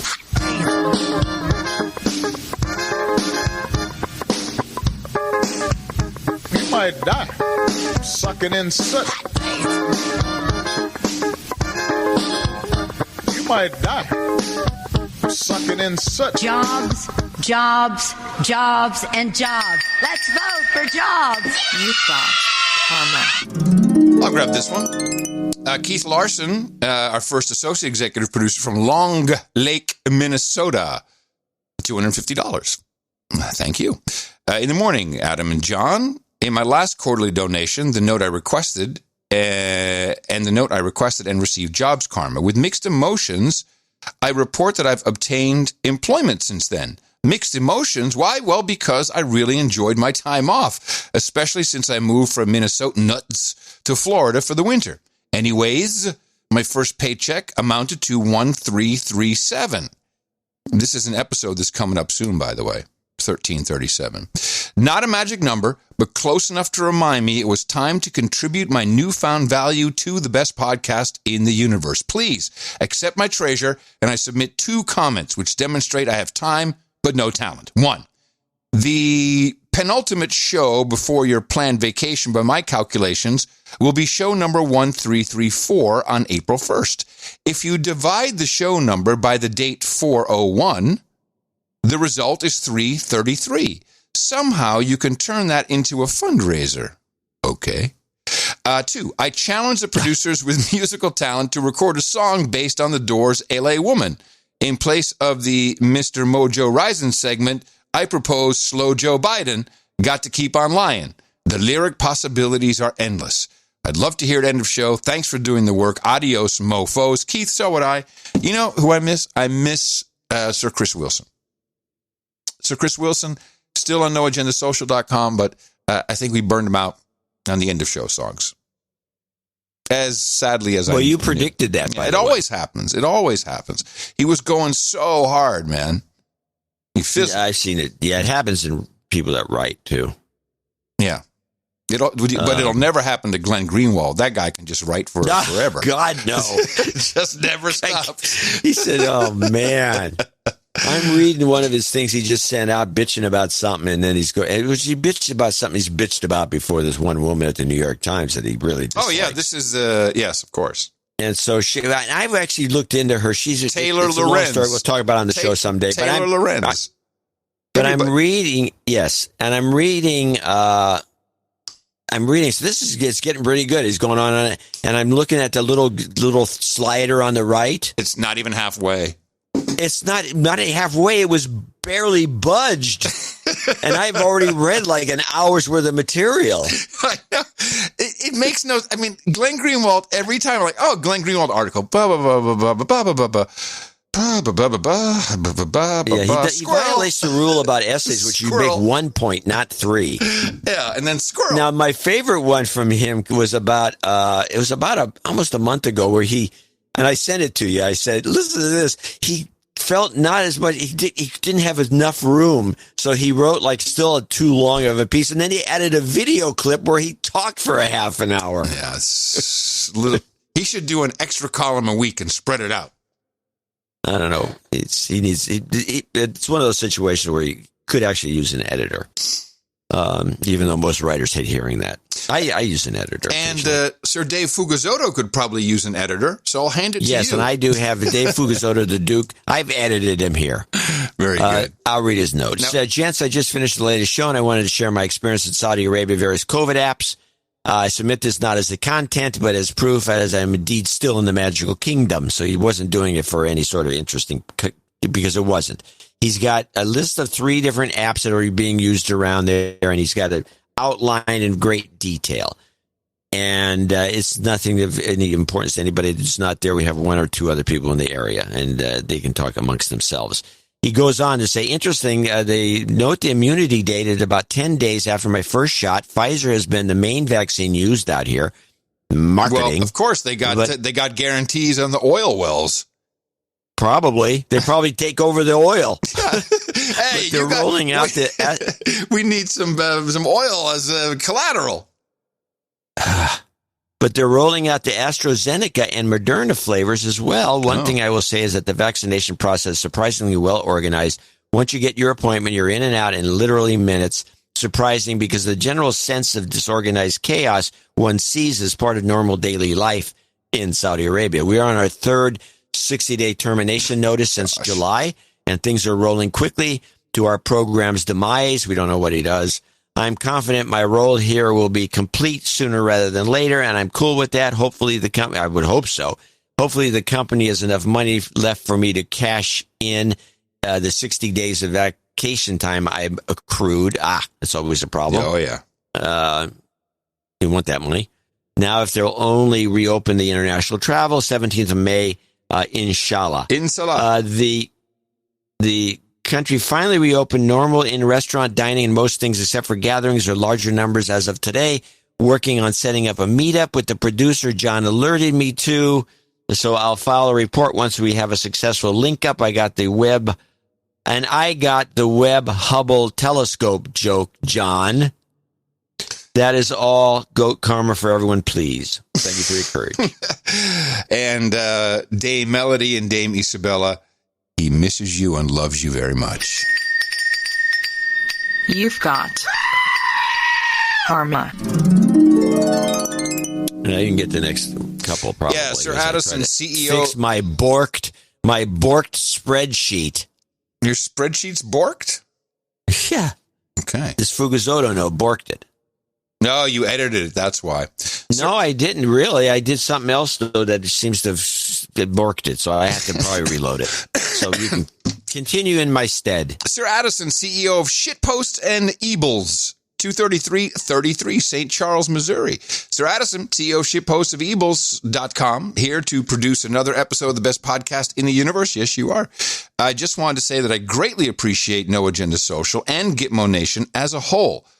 These last few months have been difficult in many aspects, but Gitmo Nation is the most supportive and diverse group of people in the universe. It's like a party! As always, the Gitmo Nation discount code is No Agenda for lifetime 33% off all products at Ebles, EABLES.com. I read all the notes and appreciate the ITMs. Keep up the good work. No jingles, no karma, but thank you, and we thank you very much. You can continue. Jonathan, I'm reloading the original, so it's got to go. Yeah, no problem. Jonathan Sersky, 21210 from Winnipeg, Manitoba, Scandinavia. Just need some job karma for a recent interview. Oh, so you just did the interview and now you need it? You bet. We're reversing time. Jobs, jobs, jobs, and jobs. Let's vote for jobs.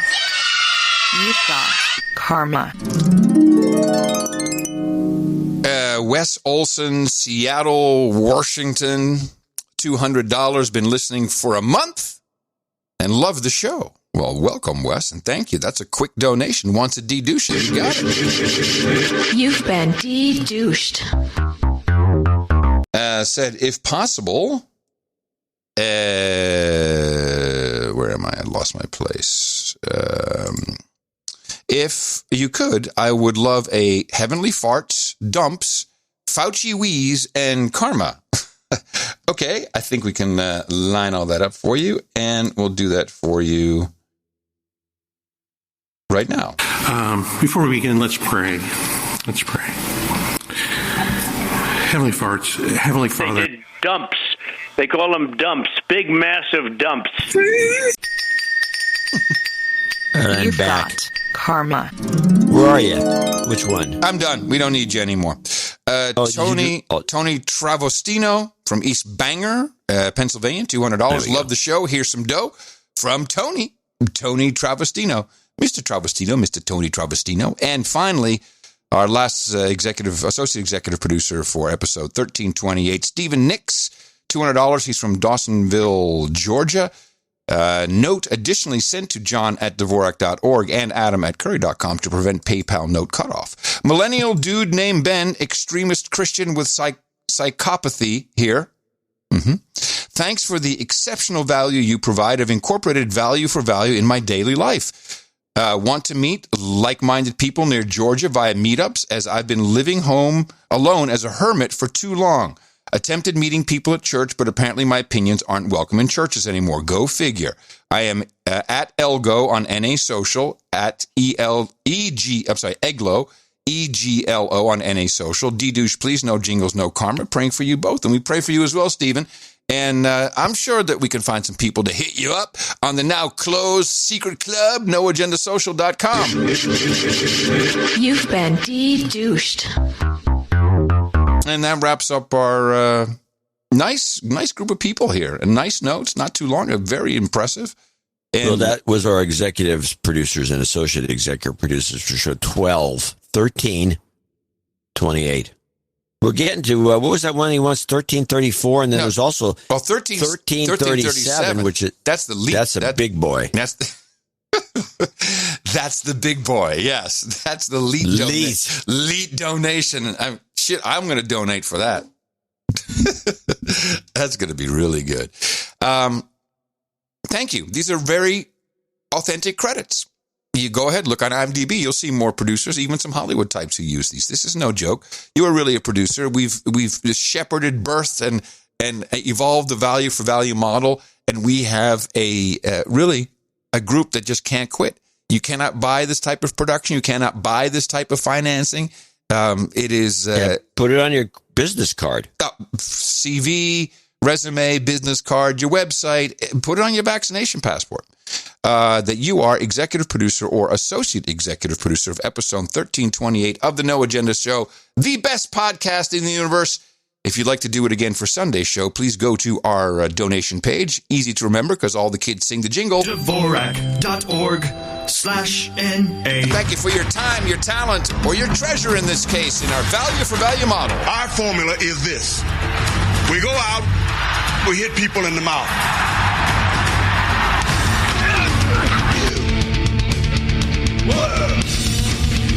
Order. Shut up, slave. Shut up, slave. Oh. Always at the ready. Two can play that game.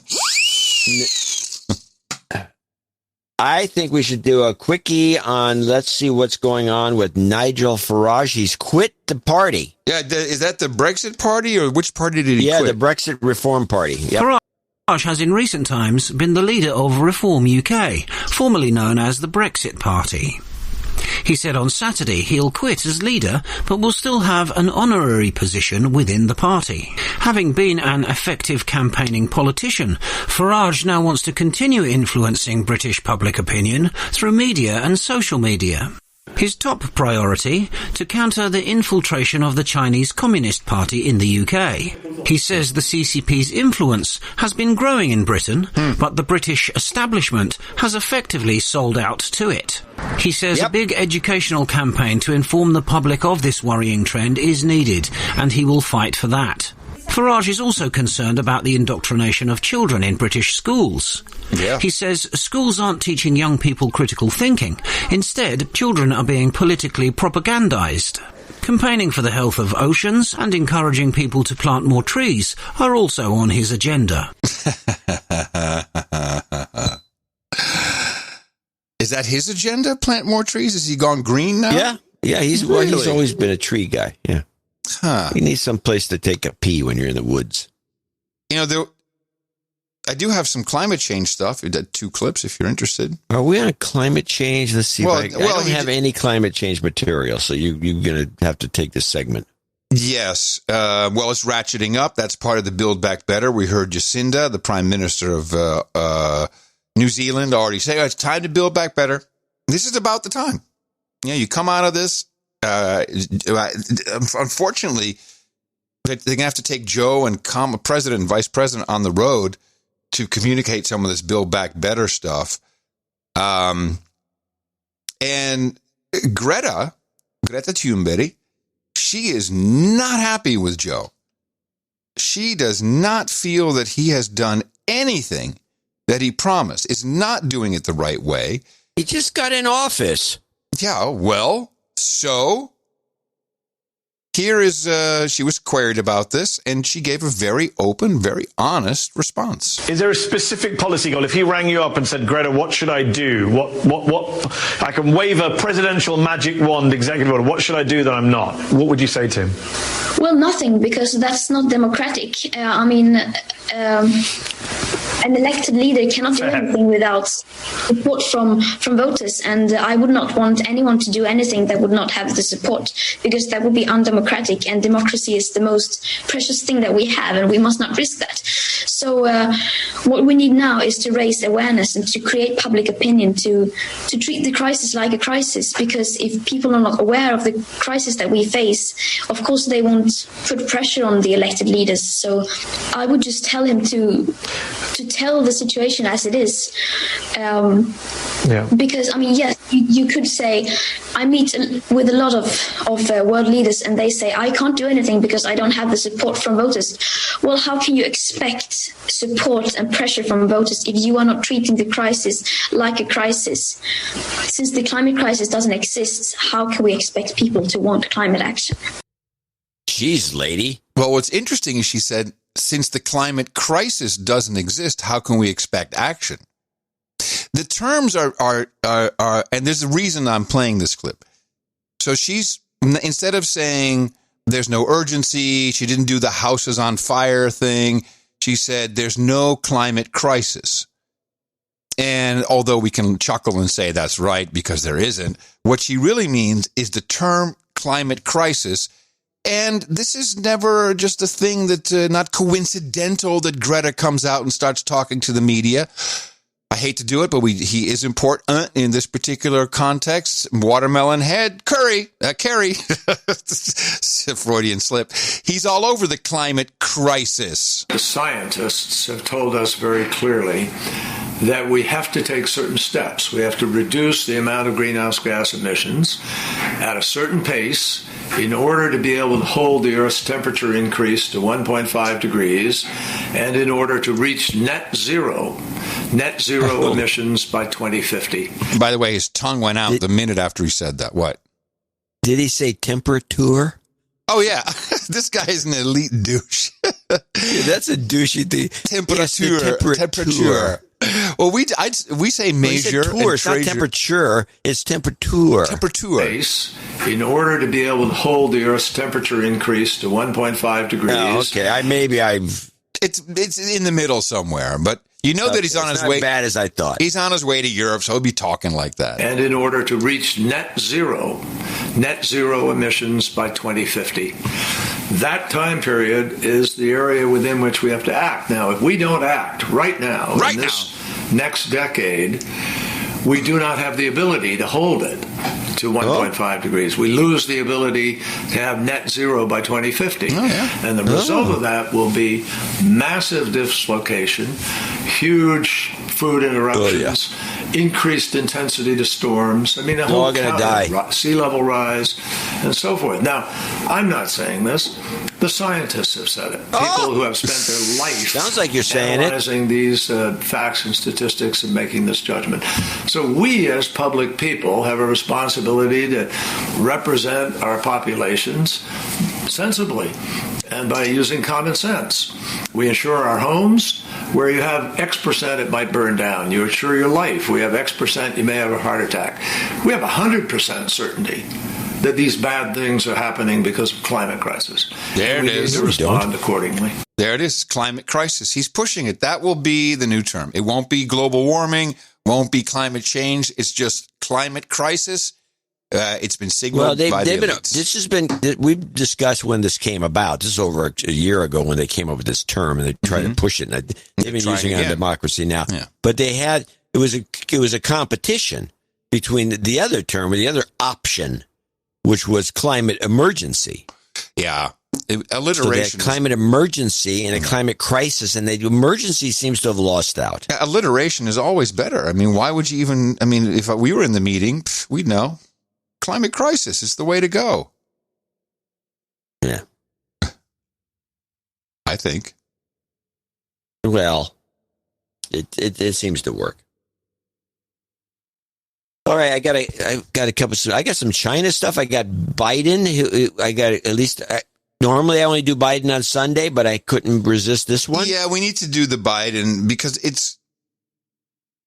I mean, I'm almost ready to open up the pool. He's going to collapse. I mean, you're not going to die on the spot, but something bad is going to happen. They're pushing this too far. I'm not going to argue that that's true, and the pool might not be a bad idea, even though it's sick. Now, let's start with this little. This is on the Jim Bohannon show. Some caller comes in and he mentions a few things. He's dealt with this kind of thing before. And I thought this was a good clip. And Gina in Myrtle Beach, South Carolina. Good evening. They wonder why Biden was in the bunker for so long, et cetera, and what's going on with him now that he can't do interviews and things like that. And having worked with a lot of dementia patients with hospice and all, I can tell you right now, the state he was in after he won the nomination, so they got him at home and kept him at home, and they put him on medication like Aricept or Namenda. My mother was on Aricept for a while, which, by the way, for those who don't know, Aricept was a medication, and this was 20-some years ago. But the promise that was made was not that the Aricept would correct the mental decline, but it would slow the rate of mental decline for about 9 months. In my view, I think it worked for that 9 months, but I mean, again, it only slowed the rate of decline. It did not stop it, or certainly. I'm sorry, what's it called again, that medication? Aricept. Aricept? Okay. For about 9 months.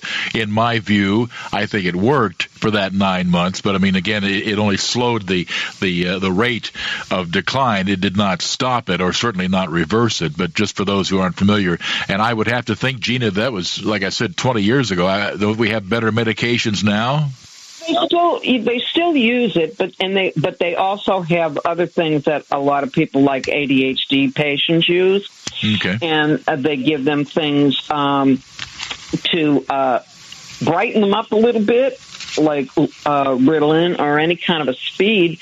But what they were trying to do was halt the progression and try to get him to focus better.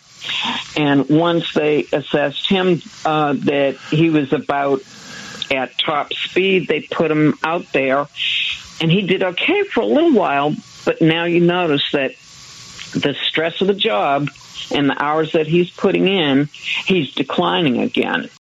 You think? Jeez. Now, I bring this in because he's going to be giving a public speech today. Yes.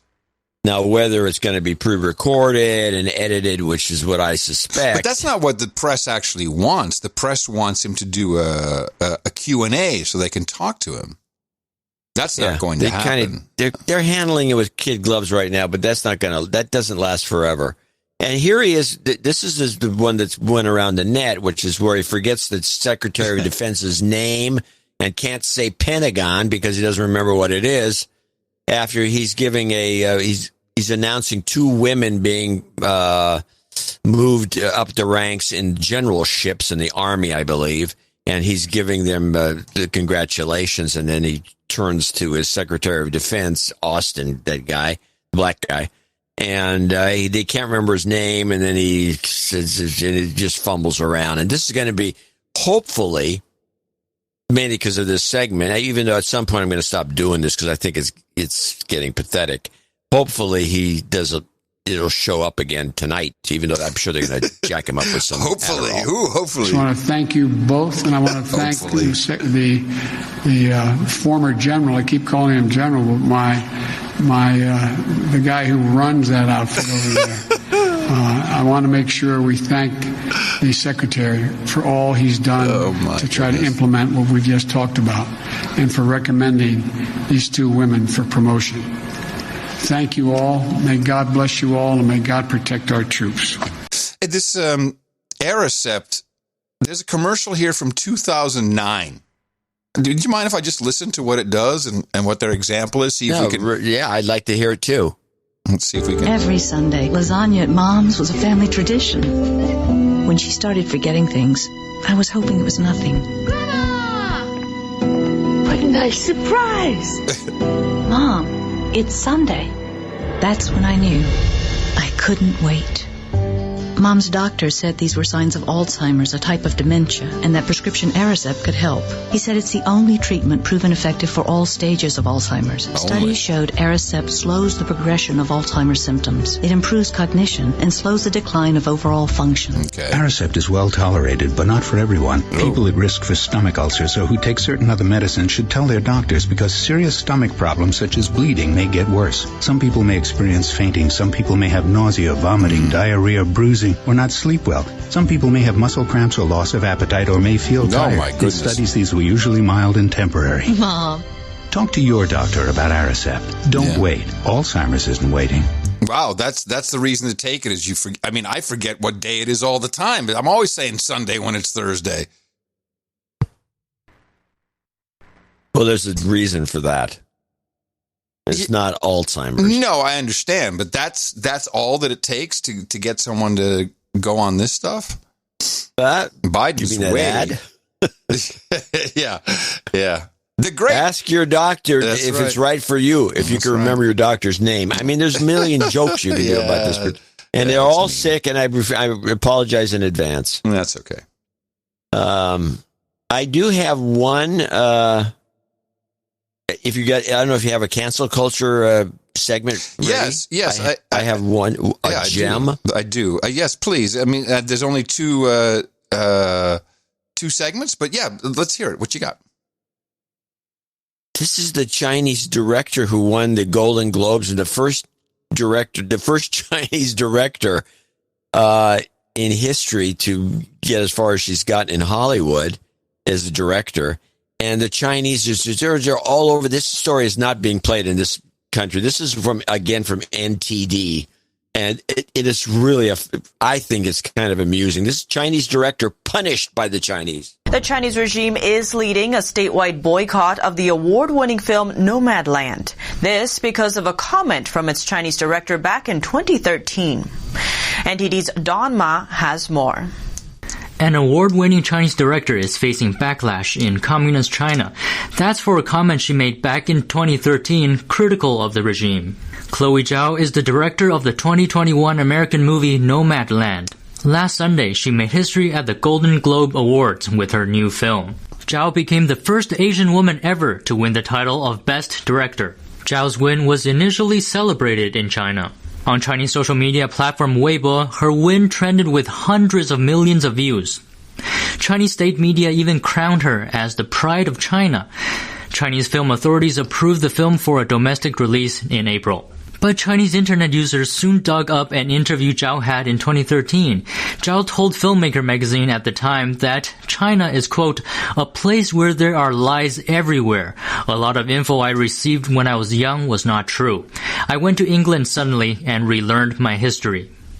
When she was 15, her parents sent her to study in the UK. There, she studied political science in college, and that's where she learned the truth about China. Now the film's release is up in the air. Major Chinese online box office apps have removed the movie's release date from their platforms. And the hashtag Nomadland is no longer searchable on Chinese social media platform Weibo. Censorship in China could be a significant issue for another film Zhao would direct. It's a big-budget superhero movie called The Eternals by Disney's Marvel Studios. The previous Marvel movie, Avengers Endgame, had huge earnings in the Chinese market. It earned more than $500 million there. But now, Zhao's profit of her upcoming film is put into question. Well, this is big because now we're dealing with Disney and Marvel and China and this woman, and they don't know what to do. Everyone has got to be beside themselves because they're talking about $500 million or $1 billion. I mean, who knows? And she's the pride of China 1 minute, and the next thing somebody digs up one quote, and she's done. This is a good example. This is happening not just in the United States. This cancel thing may have really had its origins in China. But it's being exported. Again, Black Queen strikes the Queen of England. This is it's going to happen everywhere. And globalism. Yeah. Well, yeah, totally. And what I'm seeing now, and I asked for it previously, I said, where are my Asian American producers? Which I don't think we've heard from, or maybe they just don't want to identify. because now finally, and we know that the Asian Americans were all over January 6th. They were very angry, and rightfully so. And now we have two examples, most recently in the press, revolving around Asian discrimination. But it's very interesting. The first one is Mumford & Sons banjo player. You probably heard about this. His name is Winston Marshall. And the reason he is being canceled is because he tweeted that he enjoyed Andy Ngo's book. Andy Ngo's book is Unmasked. It looks at Antifa's radical plan to destroy democracy.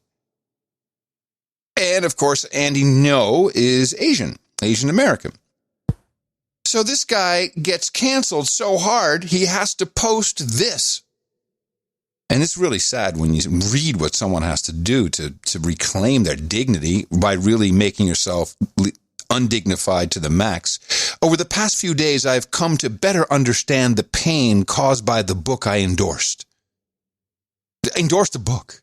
I have offended not only a lot of people I don't know, but also those closest to me, including my bandmates. And for that, I am truly sorry. As a result of my actions, I am taking time away from the band to examine my blind spots. For now, please know that I realize how my endorsements have the potential to be viewed as approvals of hateful, divisive behavior. I apologize, as this was not at all my intention. Andy Ngo, the guy who was brave to go report on Antifa, who was beat up by Antifa, you can't even endorse this book? And yes, this is pathetic. Well, at this point, we need to have a woke apology generator, because all you have to do is just put in your name and say, I apologize, not my intention. I need to take some distance to learn. Ooh, I like the woke apology generator. Out there, we've got the guys that can do it. It's the WAG, baby, woke apology generator. WAG. The next piece, this is probably more entertaining. Again, anti-Asian sentiment. This is the new Teen Vogue editor who had some tweets unfurled when she was around 26. She's 36 now. The tweets have since been deleted, but some of the stuff was, I'm reading here, in the tweets, which have since been deleted, McCammon said she was Googling how not to wake up with swollen Asian eyes, and referred to a teacher's assistant as a stupid Asian. Now, it's really too bad that they aren't doing those tweets verbatim, because from what I recall of that tweet, she had gotten a bad mark on a test because the stupid Asian teacher's assistant had asked her to show her work. And we all know showing your work is racist. And this is what it's boiling down to. Asians need to be kept out of the picture or they need to be discredited because math is racist. Because the Asians are good at math and they can calculate and show you all this dumb stuff you're claiming is not true. So they have to go away. And they are, in fact, what we call the inconvenient minority. And there's a kid called Kenny Zhu, and I caught him on American Thought Leaders, which is and this is important, I think, is the Epoch Times, so that's Falun Gong, so that's, anti-CCP. And this is not happening just by coincidence. A lot of these Asian Americans are also conservative. And here he talks for about a minute about the inconvenient minority known as American Asians. The left's narrative is that if you are a white person, you're privileged, or if you're a person of color, you're oppressed. But Asian Americans inconvenience that narrative because although they're a person of color and they have experienced racism and discrimination in this country, I think the recent wave of anti-Asian attacks prove that to be completely true. They have experienced racism. They still perform at a level that is comparable to whites and even higher than whites in things like grades, average SAT test scores, average income, income and those kinds of things. They inconvenience the narrative of the left because even though they're supposed to be oppressed and supposed to play victims, they actually, because of their culture and because of their educational skills and traits, are able to achieve a modicum of middle-class success in this country. So, and I've even heard that there's this language used where, basically you're kind of white. How does it work exactly? White adjacency. That's the new narrative in our culture today. One thing I talk about in my book. There you go. You're not Asian. You're not a minority. You're white adjacent. How disgusting can you get? Well, I wonder if this is connected to a clip I have here, which is the Asian hate clip. Because this is being promoted around everywhere I go, and all the news stories are talking about all these attacks on Asians. And this is in the Bay Area. They got these, and it tends to be, although there's one crazy white woman where this happened to, the clip you're about to play, it's two black girls, and a Hispanic girl who got into an Uber cab, and it's recorded and filmed. I don't know, these people are idiots, and it's being followed up as a hate crime, even though it's happened in San Francisco. So the district attorney doesn't like to promote anything that has anything to do with anything. He's except letting people out of jail. Just let him out of jail. That's all he cares about. He's just a horrible guy that they put in there, and they're ruining the city.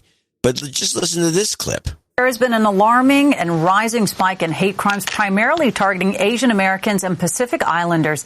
Now, as Eyewitness News reporter Carlos Grande tells us, elected officials in L.A. are moving forward with a new campaign to help put a stop to this violence. What you gonna do? The video shows three women in the back seat during an Uber ride berating the driver. It was unbearable. It was threatening. I was scared of my life. Subakar Kabka is from Nepal and has been driving for Uber for 3 years. He says he was picking up the three women in the Bayview area of San Francisco when he noticed one didn't have a mask. He asked her to put one on, and that's when they started coughing and yelling racial slurs. The cursing thing was too much. So the ladies were even talking about shooting me, calling their cousins to shoot me. And they were making fun of my race. This is one of a series of incidents and attacks all across the country against members of the Asian American and Pacific Islander community. Hate is something that we have to address. Today, the LA County Board of Supervisors unanimously approved and funded an anti-hate program to deal with this increase in violence. Officials say, according to a report by the LAPD, anti-Asian crimes in Los Angeles jumped 114% in 2020. We must expand the county's only anti-hate program to show that LA County stands with our marginalized communities when they are under attack. Uber issued a statement saying the behavior seen in the video is appalling. The rider no longer has access to Uber. Kopka says the entire incident was very painful, and he still feels traumatized. Yeah, well, my belief, again, is that Asians are good at math, math is racist, Asians no good. It's that simple. They have to disqualify any smart thinking. Show your work. Oh, really? That's racist. Well, it's not workable. No, it's entirely unworkable, but it's bubbling up now and it's being pushed. I think it's I suspect Epic Times. I think it's those guys are pushing this. They're pushing this as hard as they can. They have some I hope they have some end game, but at least it's exposing something that is just not getting out there at all. White adjacent. Give me a break. Yeah. White adjacent. That's bad. That's a good one. Yeah. I've got that down as show title. There you go. Talking about show titles, do you have any ISOs? Hold on. Whoa. What'd I step on? The whole donation segment jingle. Oh, I was going to. No, go ahead. You were going to say, speaking of ISOs, do you have any ISOs? Yes, I do, actually. Do you have any? Well, let me play this one first. Okay. How about this one at ISO? This is another one that's all over. This is It's Over. It's Over. Hold on. Where is it? It's over. All right. What is this? It's over. Is that me? It's over. That's no good. You can't use that. I know. Somebody sent it in. I said, "Oh, geez." Well, try this one. This is from my favorite, Bear. Bear? The Bear. She always uses this terminology. This is victimhood. Oh, okay. Hold on. Victimhood? Victimhood bullcrap. That's pretty good. Maybe mine, though. This is the kind that I think would come back in donation segments. Ready? Here it comes. Oh my gosh, they're so moist. You don't like the moist? No. Well, I don't see what it's got to do with anything. You just thought it was a funny phrase. Well, it's a word that triggers a lot of people. That's probably the main reason I like it. Let's keep it with victimhood bullcrap. I like that. We'll keep that one. That's probably good. Okay, I think that's good. You play us in, and then I'm looking if there's anything we need to go into. But this is all good stuff for later. Go. I'm going to show my support by donating to No Agenda. Imagine all the people who could do that. Oh yeah, that'd be fab. Yeah, on No Agenda in the morning. And in fact, we do have a few people to thank for show 1328, starting with Sir Julian, who comes in from Page, Texas with $123. I think he's got something to say here. I don't know what it is, but you may look it over. If there's something, we'll go back to it. Mr. Kumar in India, I think. Is that him? Let me see. I was setting up the... Due to our neighbors in China and Pakistan, India's been very strict law on sending money. Yeah, he's having trouble getting money. He finally sent it through the SWIFT system somehow. This is the second time. This is his second donation he's done through direct SWIFT transfer, bank transfer. I love not the best way to... I loved your email to him. Hey, grab me a couple of those COVID packs. Send them to me. Yeah, $2. Yeah, I'd like a couple of them too. It could be a lifesaver. Yeah, we'll see if we can get some. Wesley Clark and said $2. We had, I think I put a picture of one of them in the newsletter. It's a COVID pack, and it's got the zinc, it's got some other thing in it, and ivermectin. And it comes in a blister pack. Yeah, and it also has the steroid, the steroid thing, whatever it is. Yeah. And it comes in a blister pack with instructions. You pop these out, take this for 3 days, this for 2 days, and you're good to go. Which probably accounts for, India having 3 times the population and half the number of cases that we have in this country. And it's $2 for the whole pack. And that's Indian bucks. And I'm thinking, well, this is the reason of these things. These guys, that's not what marketing guys do. They don't want this. They want to block. No. We can't have that. There's no money in that. Let's just don't have a treatment. Let's just have the vaccine, make some cash, get out of here. I'm not going to market that crap. I'm not going to spend advertising dollars on that. No, not when it's only $2. Yeah. Wesley Clark's next from Stanley, North Carolina, $100. Ron Van Dyke in the Netherlands, $100. Per Ingvarsson in Sweden, Söderfors. And he is promoting geomagnetic reversal, which is happening as we speak, by the way. A couple more years before it's really going to take effect. Well, it could take 100 years for all we know. Elias Kekish in Tapaloosa, Georgia, 8008. Please de-douche me, please. It's been over a year since my last name. You've been de-douched. John Harvey in Nashville, Tennessee, $75. He's got a birthday coming up, and he's got Let me just read this. I'd like to put my smoking hot better half on the birthday list for 311. Aaron is my true love. Absolutely perfect in every way. When we first started dating, I would play No Agenda on our long car rides between New York and New Jersey. Shit, where were you in New Jersey? I wouldn't call her a fan from the start. When you guys would do your TV exec bit on a woman news anchor, she had the notion that you were male chauvinists. True. We are. True. I knew over time that if I hadn't forced NA on her, she would fall in love with the JCD-ACD charming dynamic and ultimately the best podcast in the universe. And so they've moved to Nashville, And he says happy birthday to her. All of my love, John Harvey. She's available for party decor or making JCD and Adam heads for sticks. Okay. At partyplacards.com. Party place cards. Party place cards. All right. Party place cards. Oh, yeah. Sorry. Connor Williams, 7261 from Durham, North Carolina. Fred Vincent Farrow in Frankfort, Illinois, 6969. Catherine Emery in Highland, Illinois, also in Illinois, 6952. She did write a little note in. Did you have that? I don't think. Oh, yes, I have it here. I put it aside. My donation is to wish the love of my life, William, a happy birthday. Born in 1969, he turns 52. I sent a check because, well, screw PayPal and support the post office and support the post office. Besides, it gave me a reason to make you this card. She made a handmade card that is absolutely very artistic. And she puts a smiley face on here. We've been listening for years, and she left the card blank so I can repurpose it. Yeah, send it to me. Love and light. Cat. Oh, Cat. Love and light, Cat. Thank you. Very sweet. Sir Vincenzo in Brooklyn. Yeah, 67.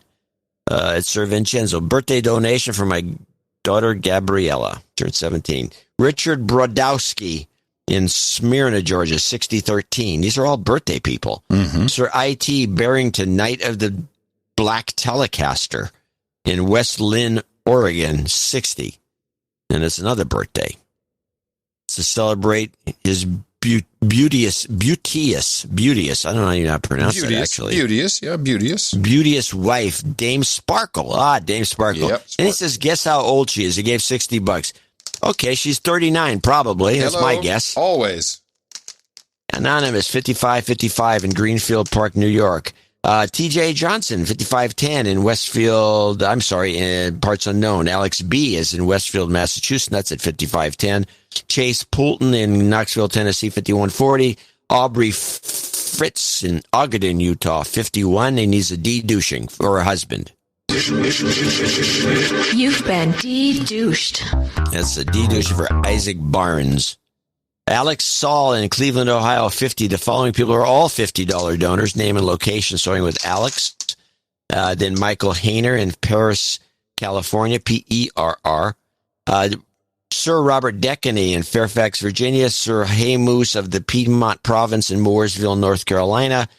Rossin Touchkoff in London, UK. Stephen Shoemake in Xenia, Ohio. Could be Shoemaker. Shoemaker, for sure. But it comes in this way for some reason.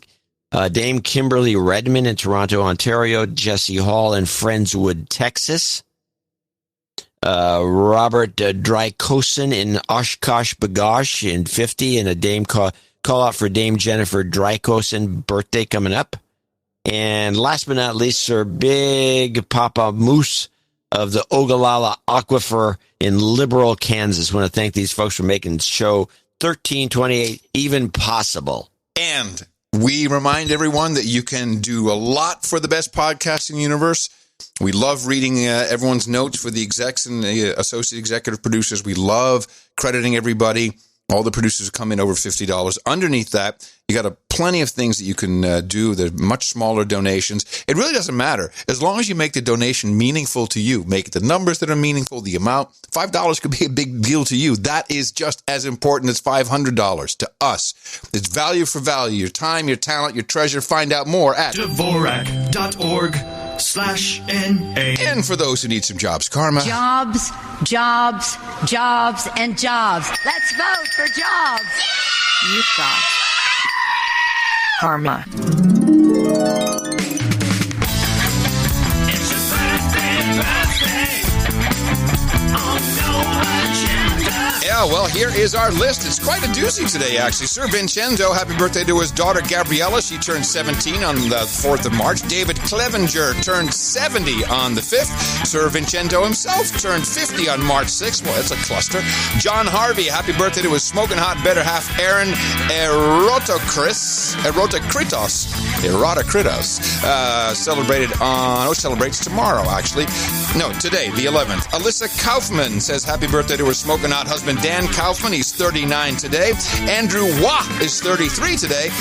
Susan Stevens, happy birthday to her children, John, who celebrated on the 9th, and Jessica, who celebrates on March 12th. Richard Bodowski, happy birthday to his daughter, Isabella, 13 on the 14th. Kat Emery, happy birthday to the love of her life, William, turns 52 on March 18th. Sir Saturday Night says happy birthday to Catherine, May 21st. Get it in early, I guess. Sir J.T. Barrington says happy birthday to his wife, Dame Sparkle, and Robert Drykosen says happy birthday to Dame Jennifer Drykosen. And we say happy birthday to everybody on behalf of the staff and management here at the best podcast in the universe. Oh, yeah. Title changes, turn and face the slave. That's changes. Don't want to be a douchebag. He will not be changing his name. He loves the gag of Sir Saturday Night, and he becomes a baronet today, thanks to the additional support of $1,000 to the best podcast in the universe, and we appreciate that very much. We have one daming, and we have one knighting to do today, so we got lots of cool stuff at the round table. Balanced schedule. Here's the special blade for that. Nice, okay. Which means we have to have Susan Stevens up on the podium and Brian Mosier. Both of you have done enough. You've completed it. You can join here at the official roundtable of the No Agenda Knights and Dames. No question about it.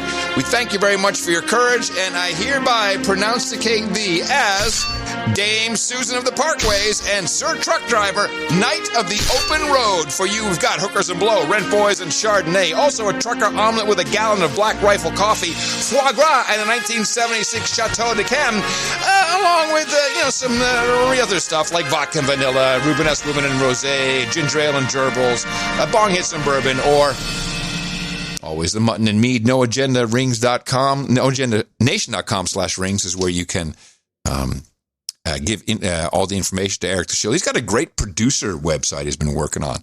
If you really want to produce this show and you want to track everything and get everything done, wait until that thing's open up. It's beautiful. However, for now, we just do it in the old-fashioned manual way. We congratulate both of them for becoming a knight and a dame. And let me see, do we have anything else on this particular? No, that's what we have for that. Now we need to talk about the little party we always like to put on. No Agenda Meetups. Just like a party, the meetups take place all over Gitmo Nation. So also in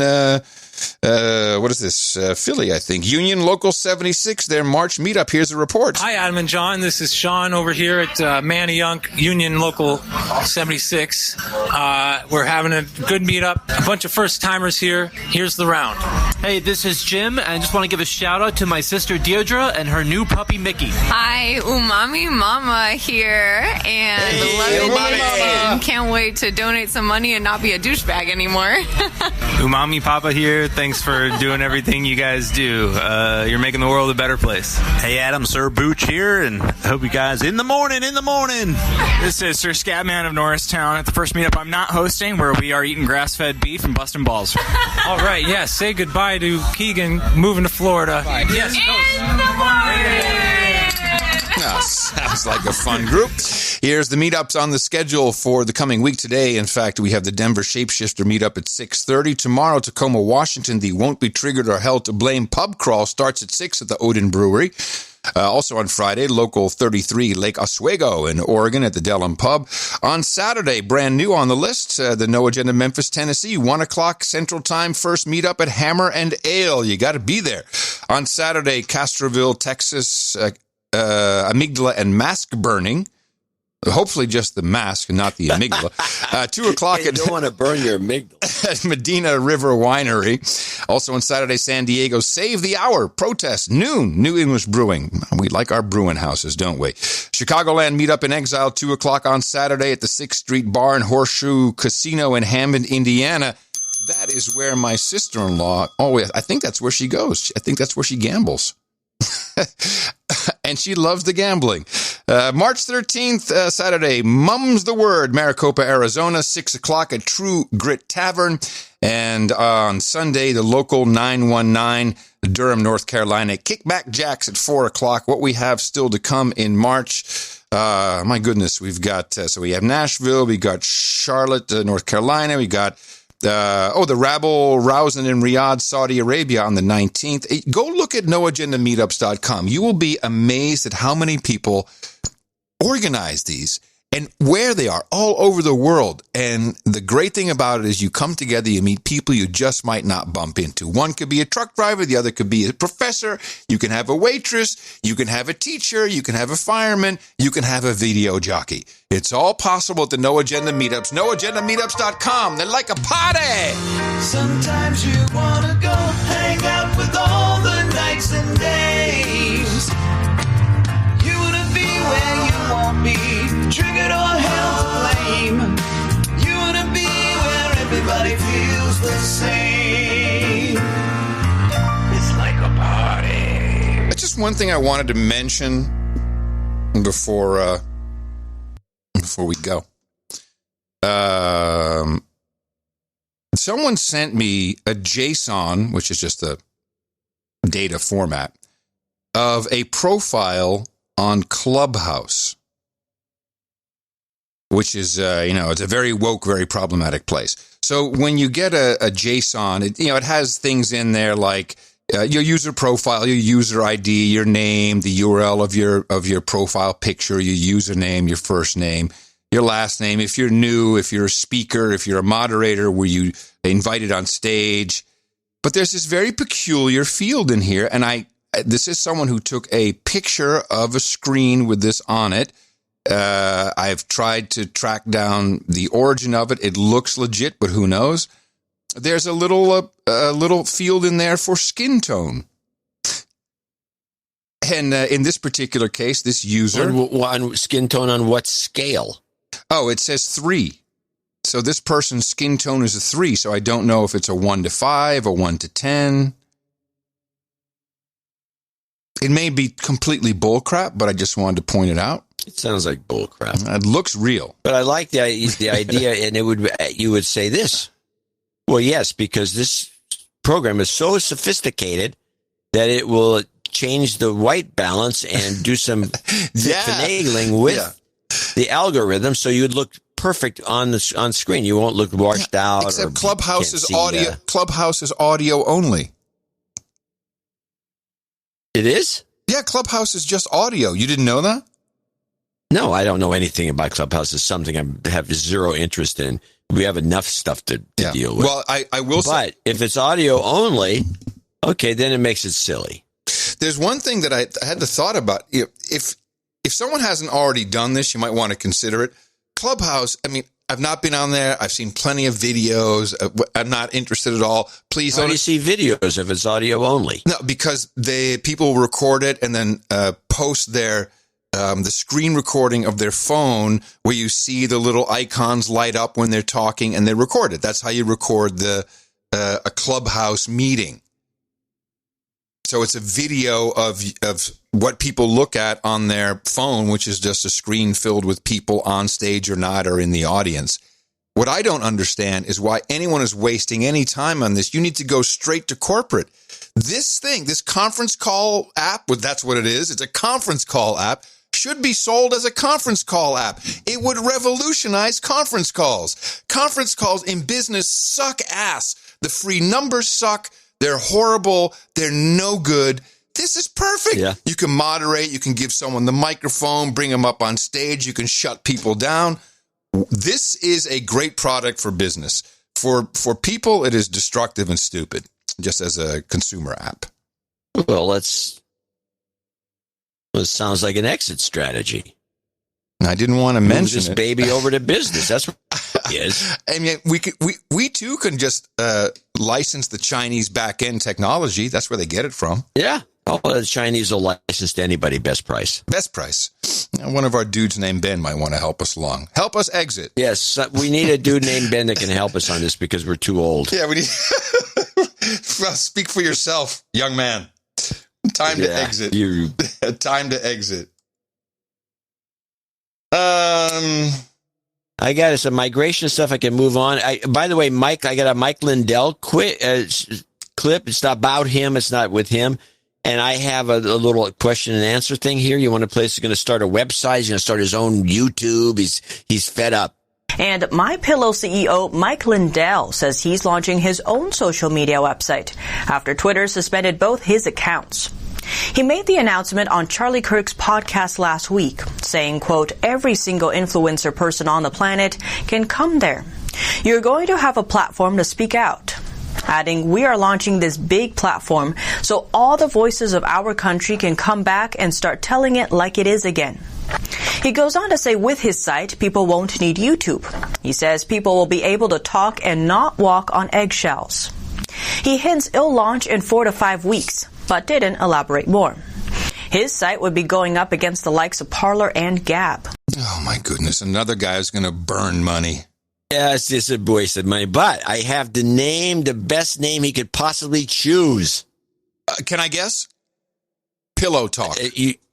I knew you'd get it. I nailed it. I nailed it. First time ever. Oh, excuse me. We are both on the same level as marketers. You're better. No. When it comes to an Ask Adam thing, it's not about marketing. On marketing, yeah, you're right. We're on the same level, and so you'd come up with the same name, Pillow Talk, which is obviously the best name in terms of just kind of a gimmick to help promote his company. Even if you waste money, it's all a write-off. It's perfect. Okay, have we registered this yet? Are we doing this once again without trying to get the domain name? Pillowtalk.com. I'm sure that's not available. Right. There's no way Pillowtalk.com is available. It's been out. I'm sure somebody else. He's going to have to buy it from them. Let's see there could be a version of it. And good luck with it. Pillowtalk.tv. Let's see what's taken. .com is taken. What's left? We got, pillowtalk.energy is available. Oh, yeah. Pillowtalk.dev and pillowtalk.page. Oh, brother. Yeah. Parler is still not back on the App Store. Oh, it'll never be back. No, of course it won't. Which is, it's anti. Give up, people. Give up on this crap. Give up on it. Yeah. It's really not worth your trouble anymore. And he should just give some money to us, the best podcast in the universe. We'll propagate his message. Yeah, we can do that. We'll just we read whatever people want us to read. Yeah. This one is one last one I want to run is this one, which is the Democrat Socialist. Have you heard about this? This hasn't been played up much. Yes. Is this about half the local party quitting or something? No, they all quit. Oh, let's hear it. If you go onto the Nevada Democratic Party website, you will see that not a single staff member is listed. This is because every staff member quit after Democratic Socialists won all party leadership roles on Saturday. According to The Intercept, Judith Whitmer, the newly elected party chair, was notified by the party's executive director, Alana Mounts, that the entire party staff and all consultants were resigning. Staffers claimed that Whitmer was going to fire them anyway, but she denied those claims. Whitmer won with the backing of the local chapter of the Democratic Socialists of America and the support of the party's progressive wing, aligned with Democratic Socialist Senator Bernie Sanders. 3 other progressives backed by the DSA won the other 4 leadership positions. This effectively turning Nevada's Democratic Party into a socialist party. 2020 House candidate and progressive Jen Perelman responded to the news on Twitter saying, "What the Democratic Socialists did to the Nevada Democratic Party, we're going to do the same here in Florida." Perelman had previously shared plans to replace what she calls establishment Democrats, starting at the local level all the way up to the White House. This is a plan shared by many far-left progressive and socialist activists. John Ralston, founder of the Nevada Independent, told CNN's Chris Cillizza that those who don't support the newly elected Democratic Socialists in Nevada have vowed to set up a separate entity. This could mean 2 competing factions for the Democratic vote. Ralston says that with the 2022 elections just around the corner, Republicans could end up being the winners of this Nevada shakeup. Oh gosh, we're not going to stop. It's 2022 on deck. Keep pushing. Yeah. Keep pushing. It's It's out of control. It's so tiring. It's but really. What happened to the Justice? The Justice Democrats, I think, morphed into these Democratic Socialists. Oh, most likely, sure. Because they seem to have fallen apart. That's not the kind of ending I needed. We're the only ones that keep tabs on this stuff. Yeah, we are. And we'll do it again for you. Who else talks about this? All they talk about is how many people got vaccinated. With the various, and they don't even talk about the bad side of the vaccination. This is unbelievable to me. The news is we have to, I'm going to tell people out there this.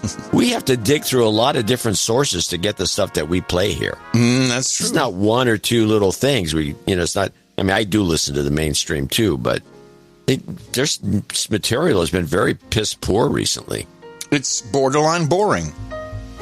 And it's not borderline boring.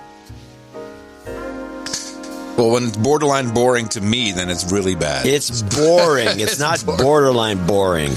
Well, I hope we didn't bore y'all. And come back on Sunday. We'll do it all over again. Please remember us at Dvorak.org/NA. Everyone else, contribute your time, your talent. Treasure's welcome as always. End of show mixes today. We got Tom Starkweather and Hugh Allison on deck. And providing you with emergency broadcast authorization from Opportunity Zone 33 here in the capital of the Drone Star State, Austin, Texas, FEMA region number 6 on the governmental maps. In the morning, everybody, I'm Adam Curry. And from northern Silicon Valley, where after this show, I'm off to Costco. I'm John C. Dvorak. We return on Sunday right here. Thank you, trolls. Thank you, artists. Thank you, Void, everybody. Just thank you all. Thank you. We love you. Until Sunday. Adios, mofos! And such.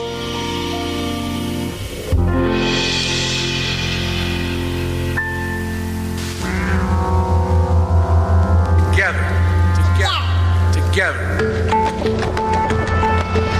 It's too long we've allowed the virus to divide us. So when you have a situation, as many of you saw last night, there's now a New York City variant that they say may weaken vaccine effectiveness. How concerning is that? Yeah, it's a great question. I think when you get a question that is asked by many women, that's not necessarily proportioned to what the actual risk is. And it's not the time to relax. We have to keep washing our hands. Well, Andrew, I think the report speaks for itself.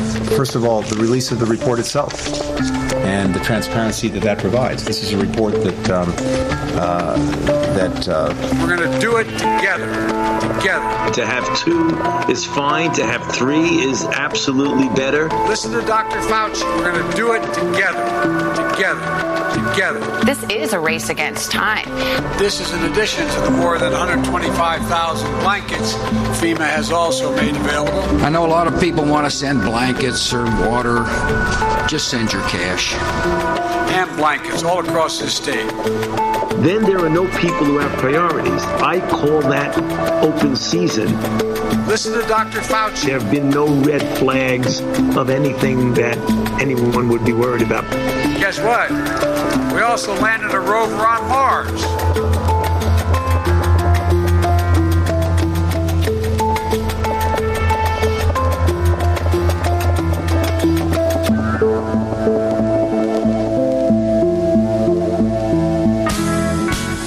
The other day at breakfast, the keeper, my lovely wife, was right, and I hadn't even started my coffee, and she says, we should do some axe throwing.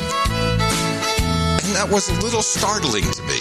All my axes are thrown in Texas. Is she good with throwing an axe? I don't know, but who comes up with that? Some skill to do it right. The place the keeper dearly loves to be. What's to throw axes? But all my axes are thrown in Texas.